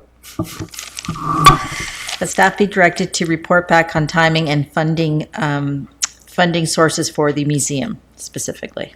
Museum storage facility reference 210. Now we know what we're voting on. All of those in favor? All of those opposed? That's Vasek, Jaworski, Veith, myself, and Bodley. So that motion fails. We'll move to 214. I'm just trying to go up in order, which is the website piece. We'd made that non-routine. What was the specific request that councillors had for further consideration on a museum website?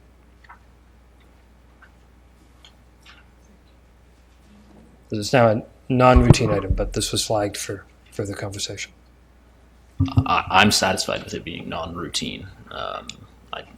I don't personally have any further questions on, just since I brought it up to start. Is there anyone that has further direction they'd seek? It was only to look at it in conjunction with 222, with the funding in corporate services related to the website refresh. Yeah, which was 402, and we dealt with that one. So I think we're okay. So that takes me next to, I've got 229. So I'm rolling up in order.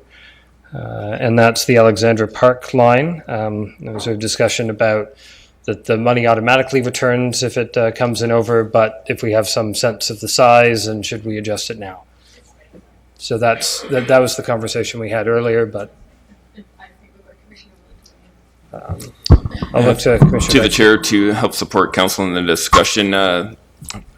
Information for council is staff did take a look at this between our business plan and tonight, and have reviewed the scope of work, and they do believe can come down to $750,000 in terms of scope. I'll ask Director Silcox Child be ready for any further questions on this. And we do propose that the money, if council so desire, it could be used for splash pads. I have noted that in the past, so that equal distribution to the 3 splash pad projects that are occurring are in the budget right now, and I can give more specifics on the line item and the values if council so desires further conversation on this item. All right, so it is the proposal from Commissioner Dykstra that we specifically direct staff to come back on budget day with this line item changed to 750, or is it that and that we allocate the 250 to other favorite happy projects like 235, which is the splash pads construction over 3 years? Like, is that, are you looking for direction of where we want it to go back to, or just I generically? can read something to assist council with that direction. So it is both that the budget be reduced to $750,000 and the balance of $326 be reallocated equally to splash pads line 235 in 2020, 2021, and 2022 for the respective values of 515 to 623, 530 to 638, and 545 to 654. So there's the specifics. Do we understand what that means? Are we fine with that general direction? We'll get some questions for that. And the clerk would like Commissioner Dykstra to send that electronically or in a written form so she has a good record. Councillor Bonner. Through you, Chair Henry. So this is really where my question came from earlier. So I appreciate staff taking another look at that project. So my first question is, and everyone in my ward will be wondering, will the project still be viable to the same scope? I see the Parks Director. I'm back. Through you, Chair Henry, to the councillor, yes. So the project initially, the budget was anticipated, in anticipation that there could be some unforeseen issues. That was when we were purchasing and demolishing those 2 properties. At this point, we're confident that the soils themselves are fine in terms of the testing and everything that's been done. We don't have an issue there. And we're also fine that the proposed layout, which is unlikely to change at this point as we move through the final design phases, is conducive to the site itself. Awesome. That's great. So my follow-up question is there with the portion that is now liberated from that budget line, given that we have, it's in the budget that we have funding lines for possible park purchases and these kinds of things, like we could have more coming down the pipe. Is it wise for us to be saying right now, this is where the money should go to already funded projects, already proposed projects, or could we keep that essentially in reserve for any new projects that arise? I'm just wondering if we should be so directive right now, which is unlike me. Through the chair to Councillor, if I could offer this advice, we're into the design and construction process with those projects, and we're seeing where the market is at. It's wise on our part to have additional dollars in those areas. With respect to park strategy, parks implementation around additional purchases, the reserve balances within PUB, there's some opportunities still in there, so there's some flexibility on future initiatives as well. I leave that with you. Okay, so I've got Councillor Vasek and Councillor Bodley. Thanks for you, Chair Henry. So I guess I'm just curious. I don't want to take away any parks from anywhere, including uptown. But if there's no contamination in the soil, it still seems like a really high park playground.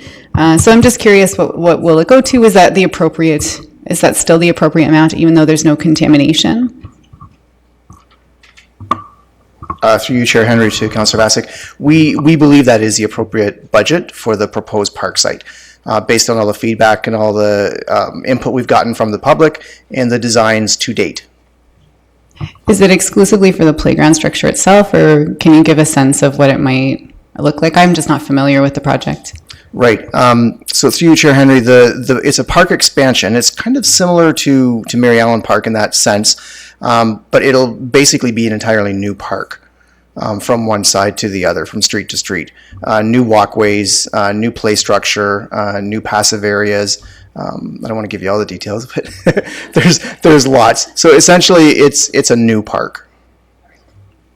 And it's non-routine, so you'll get to see some fancy stuff, I'm sure, by the time we're asked for release or tender award. Councillor Bodley. Through you, Chair Henry, and maybe to help out Olga as well. So you're talking about taking the funding out of Alexandra Park, but keeping it in that pub gen funding source, or reserve fund, excuse me, and moving that pub gen reserve funding to add to the splash pad budget lines.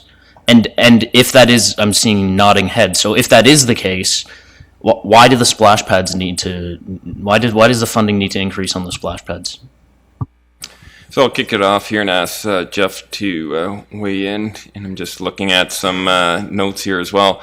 The market where we are at with the construction cycle right now, we're seeing pressures in that area.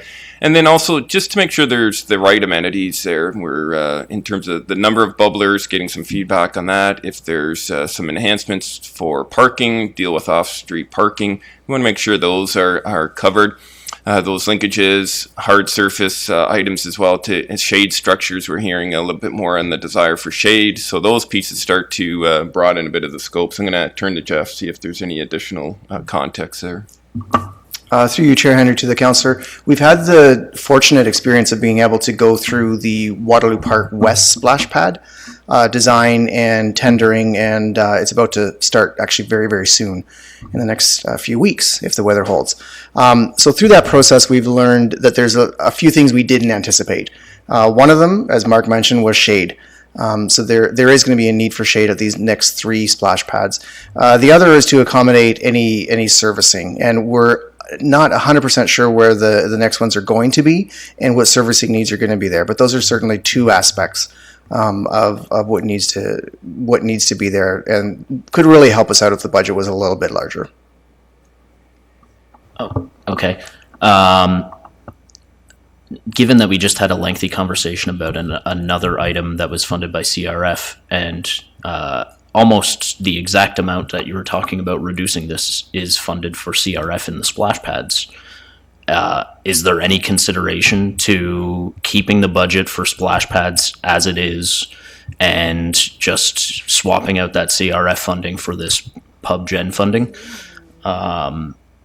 in order to be fiscally responsible while still working on the projects that we want to work on, given that the splash pads are non-routine and will come back, and if they do need to increase for the reasons that you're saying, we would see that? Through the chair to Councillor, pub funding would typically go back to pub funding. Our ability to leverage those funds for a museum item was not totally in the same scope of how those funds were collected, so those create some challenges. I'm going to look to my CFO first, and then Director as well has a comment. Sorry, if I could, I'm not talking about for the museum piece, I'm talking about the CRF portion of 235. So can one displace the growth Could we capital have funding? Pub Gen be the funding source for 235 instead of CRF?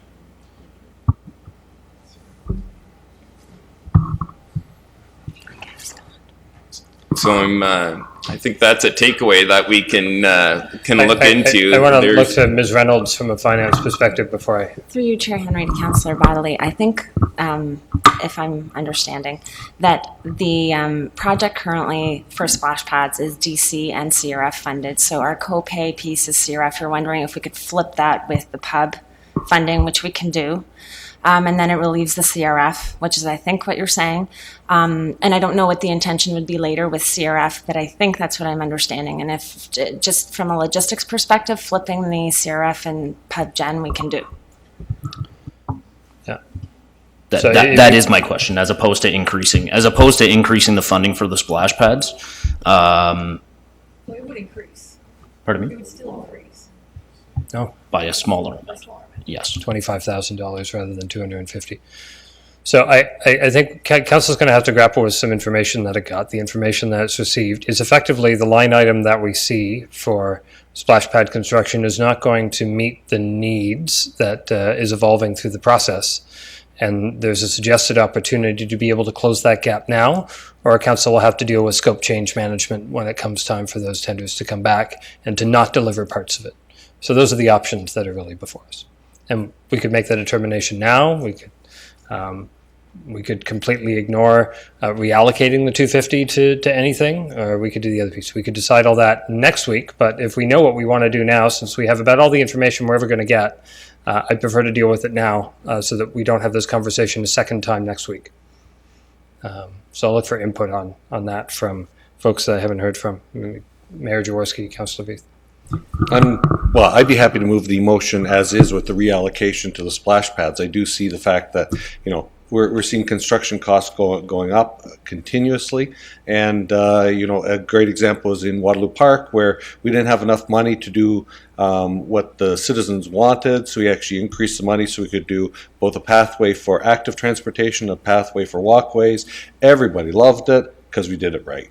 And I think this helps us move closer to doing it right based on the reallocation of the 250-ish to the 3 splash pads. So I'm happy to move that.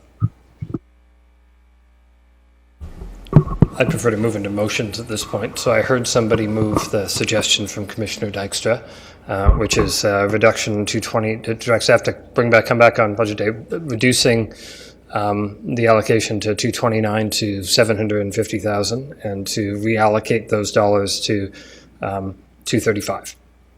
And I don't want to be as specific as Commissioner Dykstra. I think staff will produce that back as is needed, or the clerk can just write it down as if we heard it. I'll look for a seconder, and then people can agree or disagree. Seconded by Councillor Veith. Debate. Councillor Veith. Yeah, I really am happy to support that because some of that funding for that splash pads will be coming to my neighborhood, which really, really needs this amenity. So anyway, thank you for that suggestion, and thank you, Uptown. Any further debate, Councillor Bodley? Through you, Chair Henry. Again, I guess just speaking to our fiduciary responsibility and what those CRF funds could be used for if we freed those up. I guess I'm questioning we're taking this funding from Alexandra Park. If this funding had come forward to us and we did have the soil contaminated, would we be coming forward looking for $250,000 more for the splash pads? Or are we just looking at this opportunistically because we found $250,000 all of a sudden?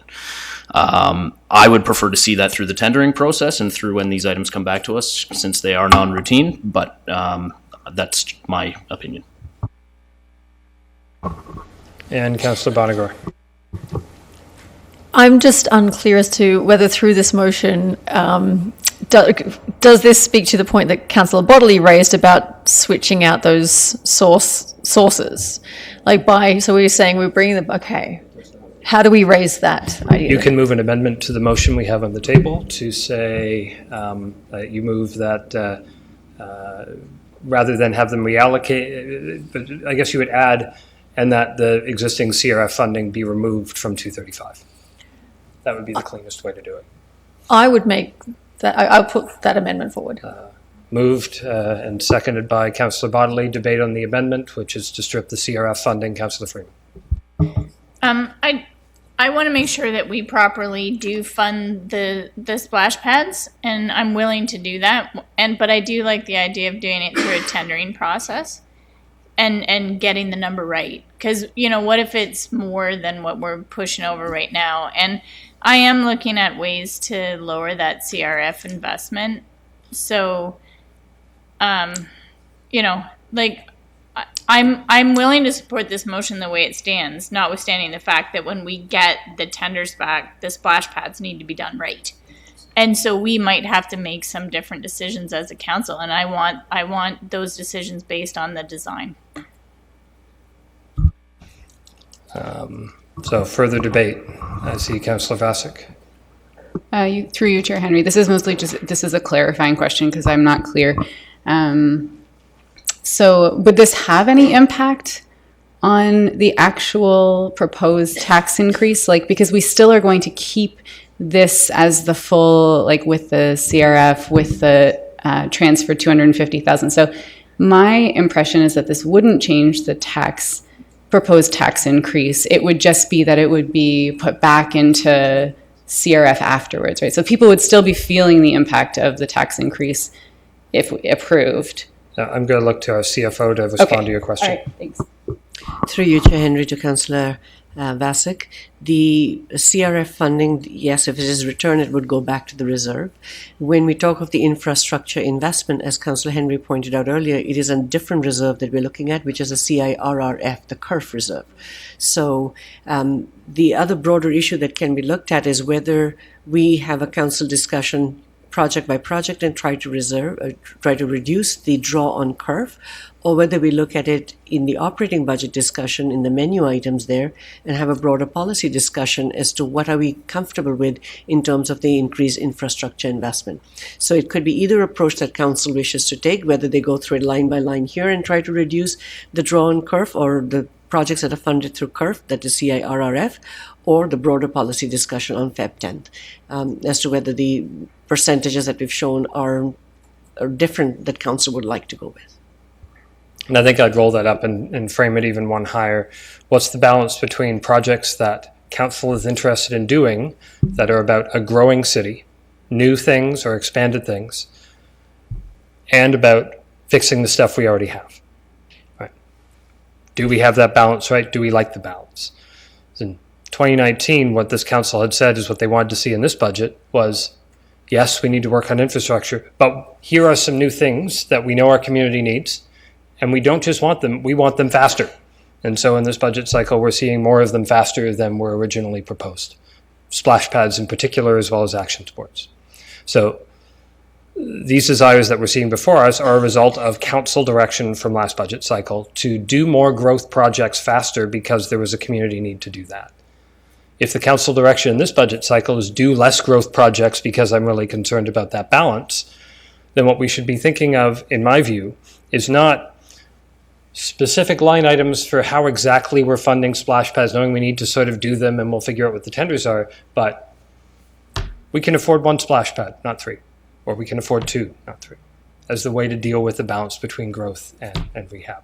Like at a higher level strategic perspective, are we doing too much of one? The better discussion is then do we need to trim that rather than do we need to try to look at each line item and squeeze some of those pieces. It doesn't actually reduce the scope of what we're doing and doesn't change the overall balance. And so we're just changing reserve balances. We're not changing approach. And if we want to change approach, we should change approach. I had Mayor Jaworski after Councillor Vasic, and I can go back. Well, the amendment essentially undoes the motion, so I'm not in favor of it. And that's because, we're right-sizing the Alexander Park funding level to 750,000, gives us round numbers, 250, 300,000 to the 3 splash pads. And then I think the removal, if I understand it, the removal of the CRF would be 75,000, giving us a net of 25,000. We're back to where we started, and it's not meaningful. So I don't see the amendment supporting the original point of the motion. And I've got Councillor Henry. And thank you, Chair Henry. I would agree with the mayor's comments that just doing the flip right now of how we're funding it, we're back to square one with it. We're not getting the advantage of the additional. And the splash pads are something that we've noted in many areas, especially with the change, our climate change, and the ability for some of our residents to seek cooling opportunities in the summertime. I think we really do need to move forward with the project. So I won't be supporting the amendment. So the amendment's been, have you, go ahead. Sorry. Yes, through Chair Henry. My justification for the comments that I had made earlier has not very much to do with the tax base, and really more to do with when and how we're seeing these come back in terms of how much they should be funded at. And to Councillor Freeman's point, if indeed the number is 250,000 higher than we're seeing on our capital budget sheet here today, then so be it, because as she said, we need to fund these appropriately and we need to fund them right. My goal here is not necessarily to reduce the tax number, and whether the funding should stay in PubGen or replace the CRF funding here. I also don't really have a strong opinion on that one way or the other. I'm not sure that I agree that we find $250,000 in one project, and now all of a sudden the splash pads need to be $250,000 more expensive. I'm not sure that this is the appropriate time for us to be reviewing that. I think that would be more appropriate during the tendering process. So whether the funding stays in PubGen or is used here for CRF is irrelevant to me, but I think we should be seeing this as a separate project sheet, or separate project when it comes back as non-routine. Okay, so the amendment is to, so we got Commissioner Dykstra's suggestion of reduce, move, and then the amendment that we've got before us is to remove the CRF funding from that. So we're only voting on the amendment. I think that the mayor's right. The amendment effectively undoes the motion, so I think we can just vote on the main motion, and if those of us don't want to agree with that motion, we can say no. I'm calling a vote on the amendment because it's been properly moved and seconded and argued for. If you don't agree with the amendment, please vote against it. If you are in support of the amendment, please vote for it.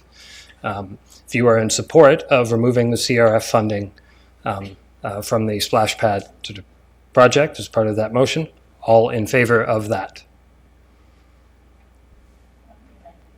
of the amendment. Okay. All those opposed to the amendment?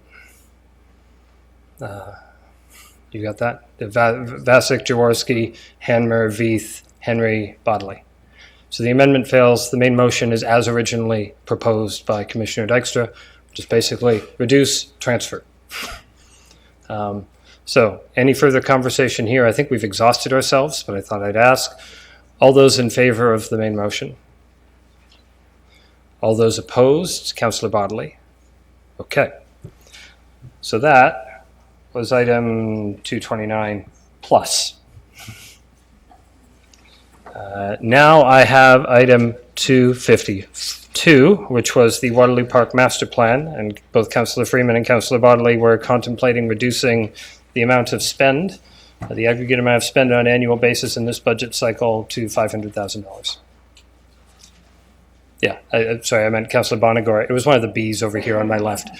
It's unhelpful that the grouping of Bs is such that I can't differentiate you as easily.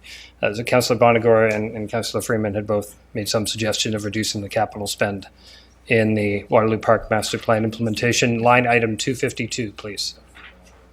Councillor Bonagor, I keep saying Councillor Bodley. It's late.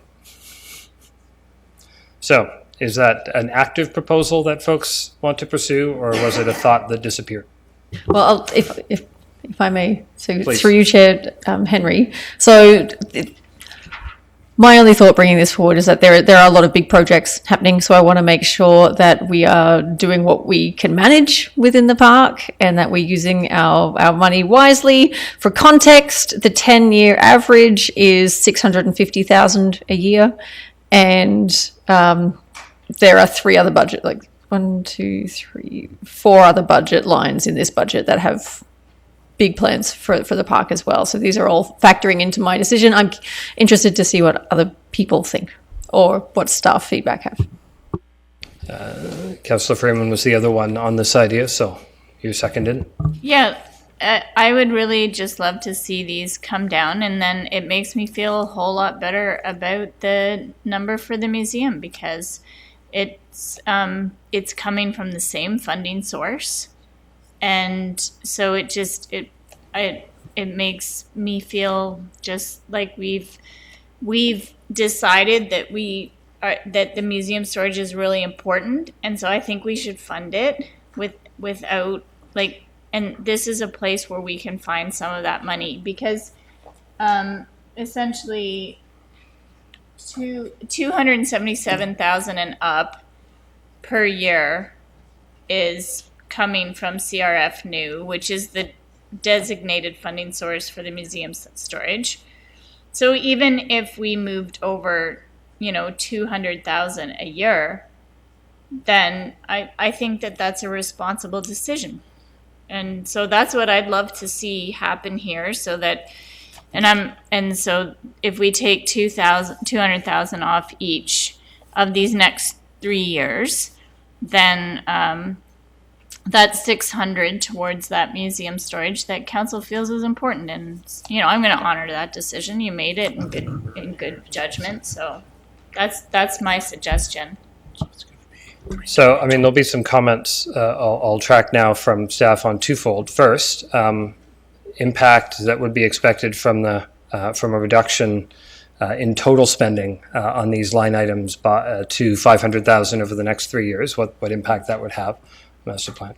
That's my question. And the other one on the financial piece is what would doing that functionally look like? Like what would council see next week for approval if we directed staff to have the total be no more than $500,000 for the next 3 years? Because that's the ask. So those are my questions. We'll get those answered, then we'll go to others. I'll get Ms. Reynolds on my second one, and then we'll go back to impact. Through you, Chair Henry, I'm going to do my best. I think I'm fading. Sorry. So to reduce the total for each of the next 3 years to $500,000, I think that's about $200,000 a year. And I think Councillor Freeman had indicated that. Since 40% of it is coming from CRF, that would probably be about $80,000 that would be reduced from CRF in each of the 3 years. So that's 80 times 3. So 240,000, I guess. Am I doing the math right? It's in my head. So that's what would be potentially going back to CRF to potentially offset some of that museum storage piece and that you were thinking of, Councillor Freeman. Inflation, it's 320. And with inflation, Brad's saying it's a little bit more, so it'd probably be around $300,000 over the 3 years. We've got a DC budget split in terms of 60-40 relative. We'd have to maintain that on funding to be in compliance with the And that's the Development financial Charges piece, Act. obviously. I don't know what that means for the park. So then I'll ask Commissioner Dykstra to weigh in on impact. Yeah, to you, Chair. We would need to assess that over the week to have a full understanding of the impact. At this time, I can't give you a full answer on that. Yep. I could get a motion worded appropriately. Councillor Hanmer has questions. I do have a, thank you, through you, Chair Henry. And it actually is a question back to Councillor Bonagar. I thought I heard you say all of the Waterloo Park projects and looking at all of those and were there potential savings. Maybe I'm reading into it from a timing standpoint. And if I misunderstood, but please clarify. I wasn't really speaking to savings. I was more concerned with like staff capacity, how much work is being done within the park in any one year, and that because that affects the usability of the park as well. So that's more where I was coming from. Perfect, thank you. Wrong word choice on my part. It was more the capacity piece. That's what I understood you saying. Not just one project, but everything that's happening in the park. And is there some shifting that's possible because of capacity and the ability to do it? Okay, thank you. Okay, so let's get something on the floor to be moved by Councillor Bonagar and seconded by Councillor Freeman. Since it's there, I'll leave it with the idea generators of getting the staff to report back next week on reducing the total spending in line. What were we talking about? 252 to 500,000 for the next 3 years, and so we'll hear more about all the different things next week. Which I think will help inform council on whether they agree with it or not at that time. So moved and seconded. Any further comments? Seeing none, all those in favor? Carried. We'll get that information. Now I have 274, which is Councillor Bodley, the right B this time, on the west side facility. I think that's just direction for staff to report back on budget day about the possibility of moving the design work forward to 2022. Yes, that is correct, Councillor Henry. I'll take that. And is that seconded by someone other than? I don't know if Councillor Henry Councillor Henry seconds that one. From Bodley, any discussion on this? Mayor has discussion. Well, I just want to remind me what the point was. The reason I asked, because the construction will still be in 2025, so we'd be splitting the design and that work over 2 council terms, with the project still, instead of being 24 months away or 12 months away, it'd be like an extra 12 months away. Let me say, I don't want to, I wouldn't suggest we put too much stock in the exact balance of the year in the forecast, because things can change between now and the next budget cycle. If opportunities arise or timing changes, so it may be separated. I retract my question. I got to respond to it anyways, I guess.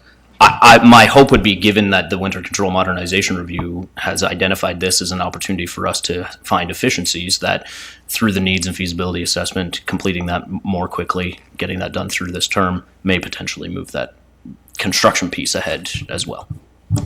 And I flag perhaps on behalf of finance staff that this is sort of there's a risk to this kind of soft service project given the current changes from the province, and you'll note most of the funding is coming out of post-period capacity, so that's even outside the window of the current DC bylaw that gets most of that funding. So there's a lot of risk to being able to do these kinds of projects, thanks to Doug Ford.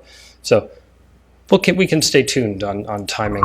We'll know more later when we know anything about what those look like. So I don't want to read too much forward or backwards into any of this by moving the design.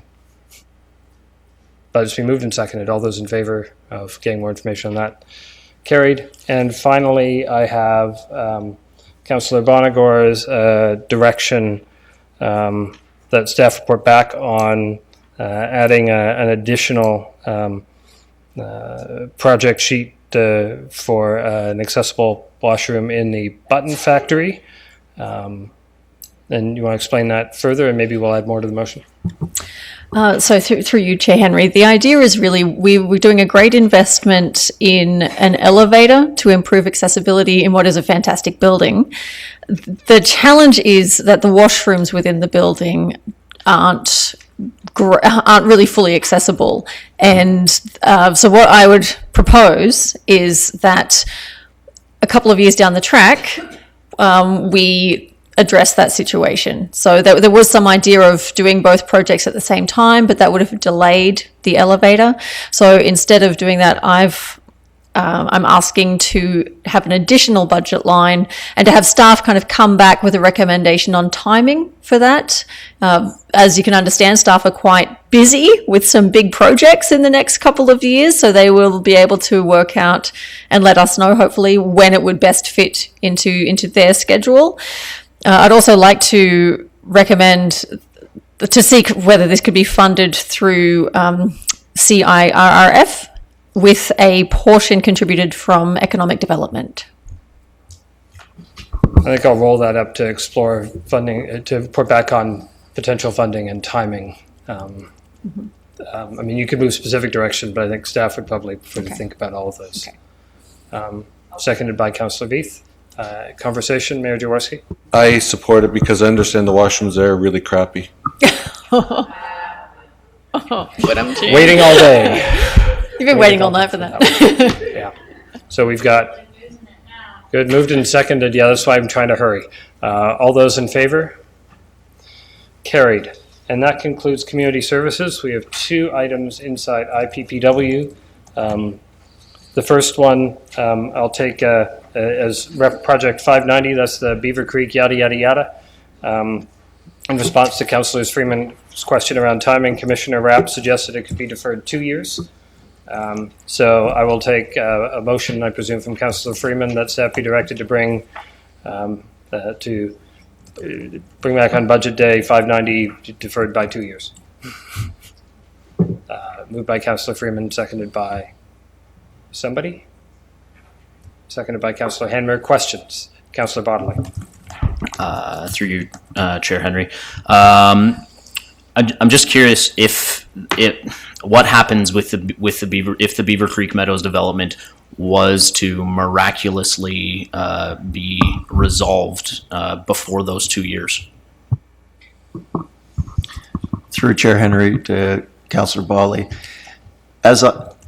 since we're not proposing as staff or as council proposing to replace the funding or to replace the project with another. To replace the project with another project with the same funding, I think it would be a simple report through to council to advance if that were to occur. If a miracle happens, Cam can create some poop pumps a year early. Moved and seconded. All those in favor? That's carried. And the last one I had was item 722, which for the life of me, I can't remember what that was about. Caroline Street. Yeah. So that was directing staff report back on budget day with splitting the project into its components and on timing. Yeah, it's effectively right-sizing the budget to the years that the monies need to be ready. And the pools are a priority, I understand that. So I think that's what we're asking for, is just right-sizing and getting the timing moved out where it fits. So reporting back on the project scope and timing is probably good enough. Staff know what all that means. Moved by Councillor Freeman, seconded by Councillor Bonagor. A question from Councillor Vassick. Yes, through you, Chair Henry. Just curious if there are any cost savings by doing them both together. Like, will it increase if you have to go out and do the decorative piece later and then the actual work first? So is that part of what can come in a report? I'll look to Commissioner Rapp. Certainly, any of those details, if there's any of that information we can bring forward to council when we do split it. Absolutely. Yep. Okay. So it's been moved and seconded. No further questions. All those in favor? That is approved, and that are all of the things that we've identified for 17. I'm not even going to call if there are any more. Item 18, I see enactment of bylaws. The mayor would like to move the bylaw that says we approve what we did today, seconded by Councillor Freeman. All those in favor? That's carried. Motion to adjourn. Hold on. Before I do that, I promised council I'd tell you what the heck's going to happen next week. in terms of how that works. I was ready to go too. So in terms of how Budget Day will proceed, I mean, we'll obviously have some presentations that flow through from the beginning and remarks to frame. But in terms of how you can expect the agenda to proceed and how you can prepare for identifying the items that you're most interested in, we'll be moving through the chart on the operating budget book that starts on page 41. Through the base requests, then through operating impacts of capital, service level changes, infrastructure, then the menu items, and then we'll go over to enterprises first. And certainly, I imagine we'll have large discussions when we get into the I section in particular. We'll have good opportunities to talk about where we want that to be. That's the right place in the agenda to talk about how much it's going to be, and staff will be ready to help us facilitate, and I'll give some more. Last time it worked okay, but could be better. We had some comments about that. Staff have presented a prioritized list, and there were concerns that we went almost in reverse order in how we considered it. So the way I propose that we proceed is that, again, I'll go around the horseshoe when we get there. Folks will... General thinks about each menu item before deciding, yes, menu item 1 in a vacuum, menu item 4 in a vacuum, menu item 6 in a vacuum. Is that feasible? It's less clean and less easy to facilitate and track, but if that's council's desire, as chair, I am a very curious fellow. I would love to know what everybody's thinking ahead of time. You're under no obligation to tell me, but if you'd like to, I'd be happy to know.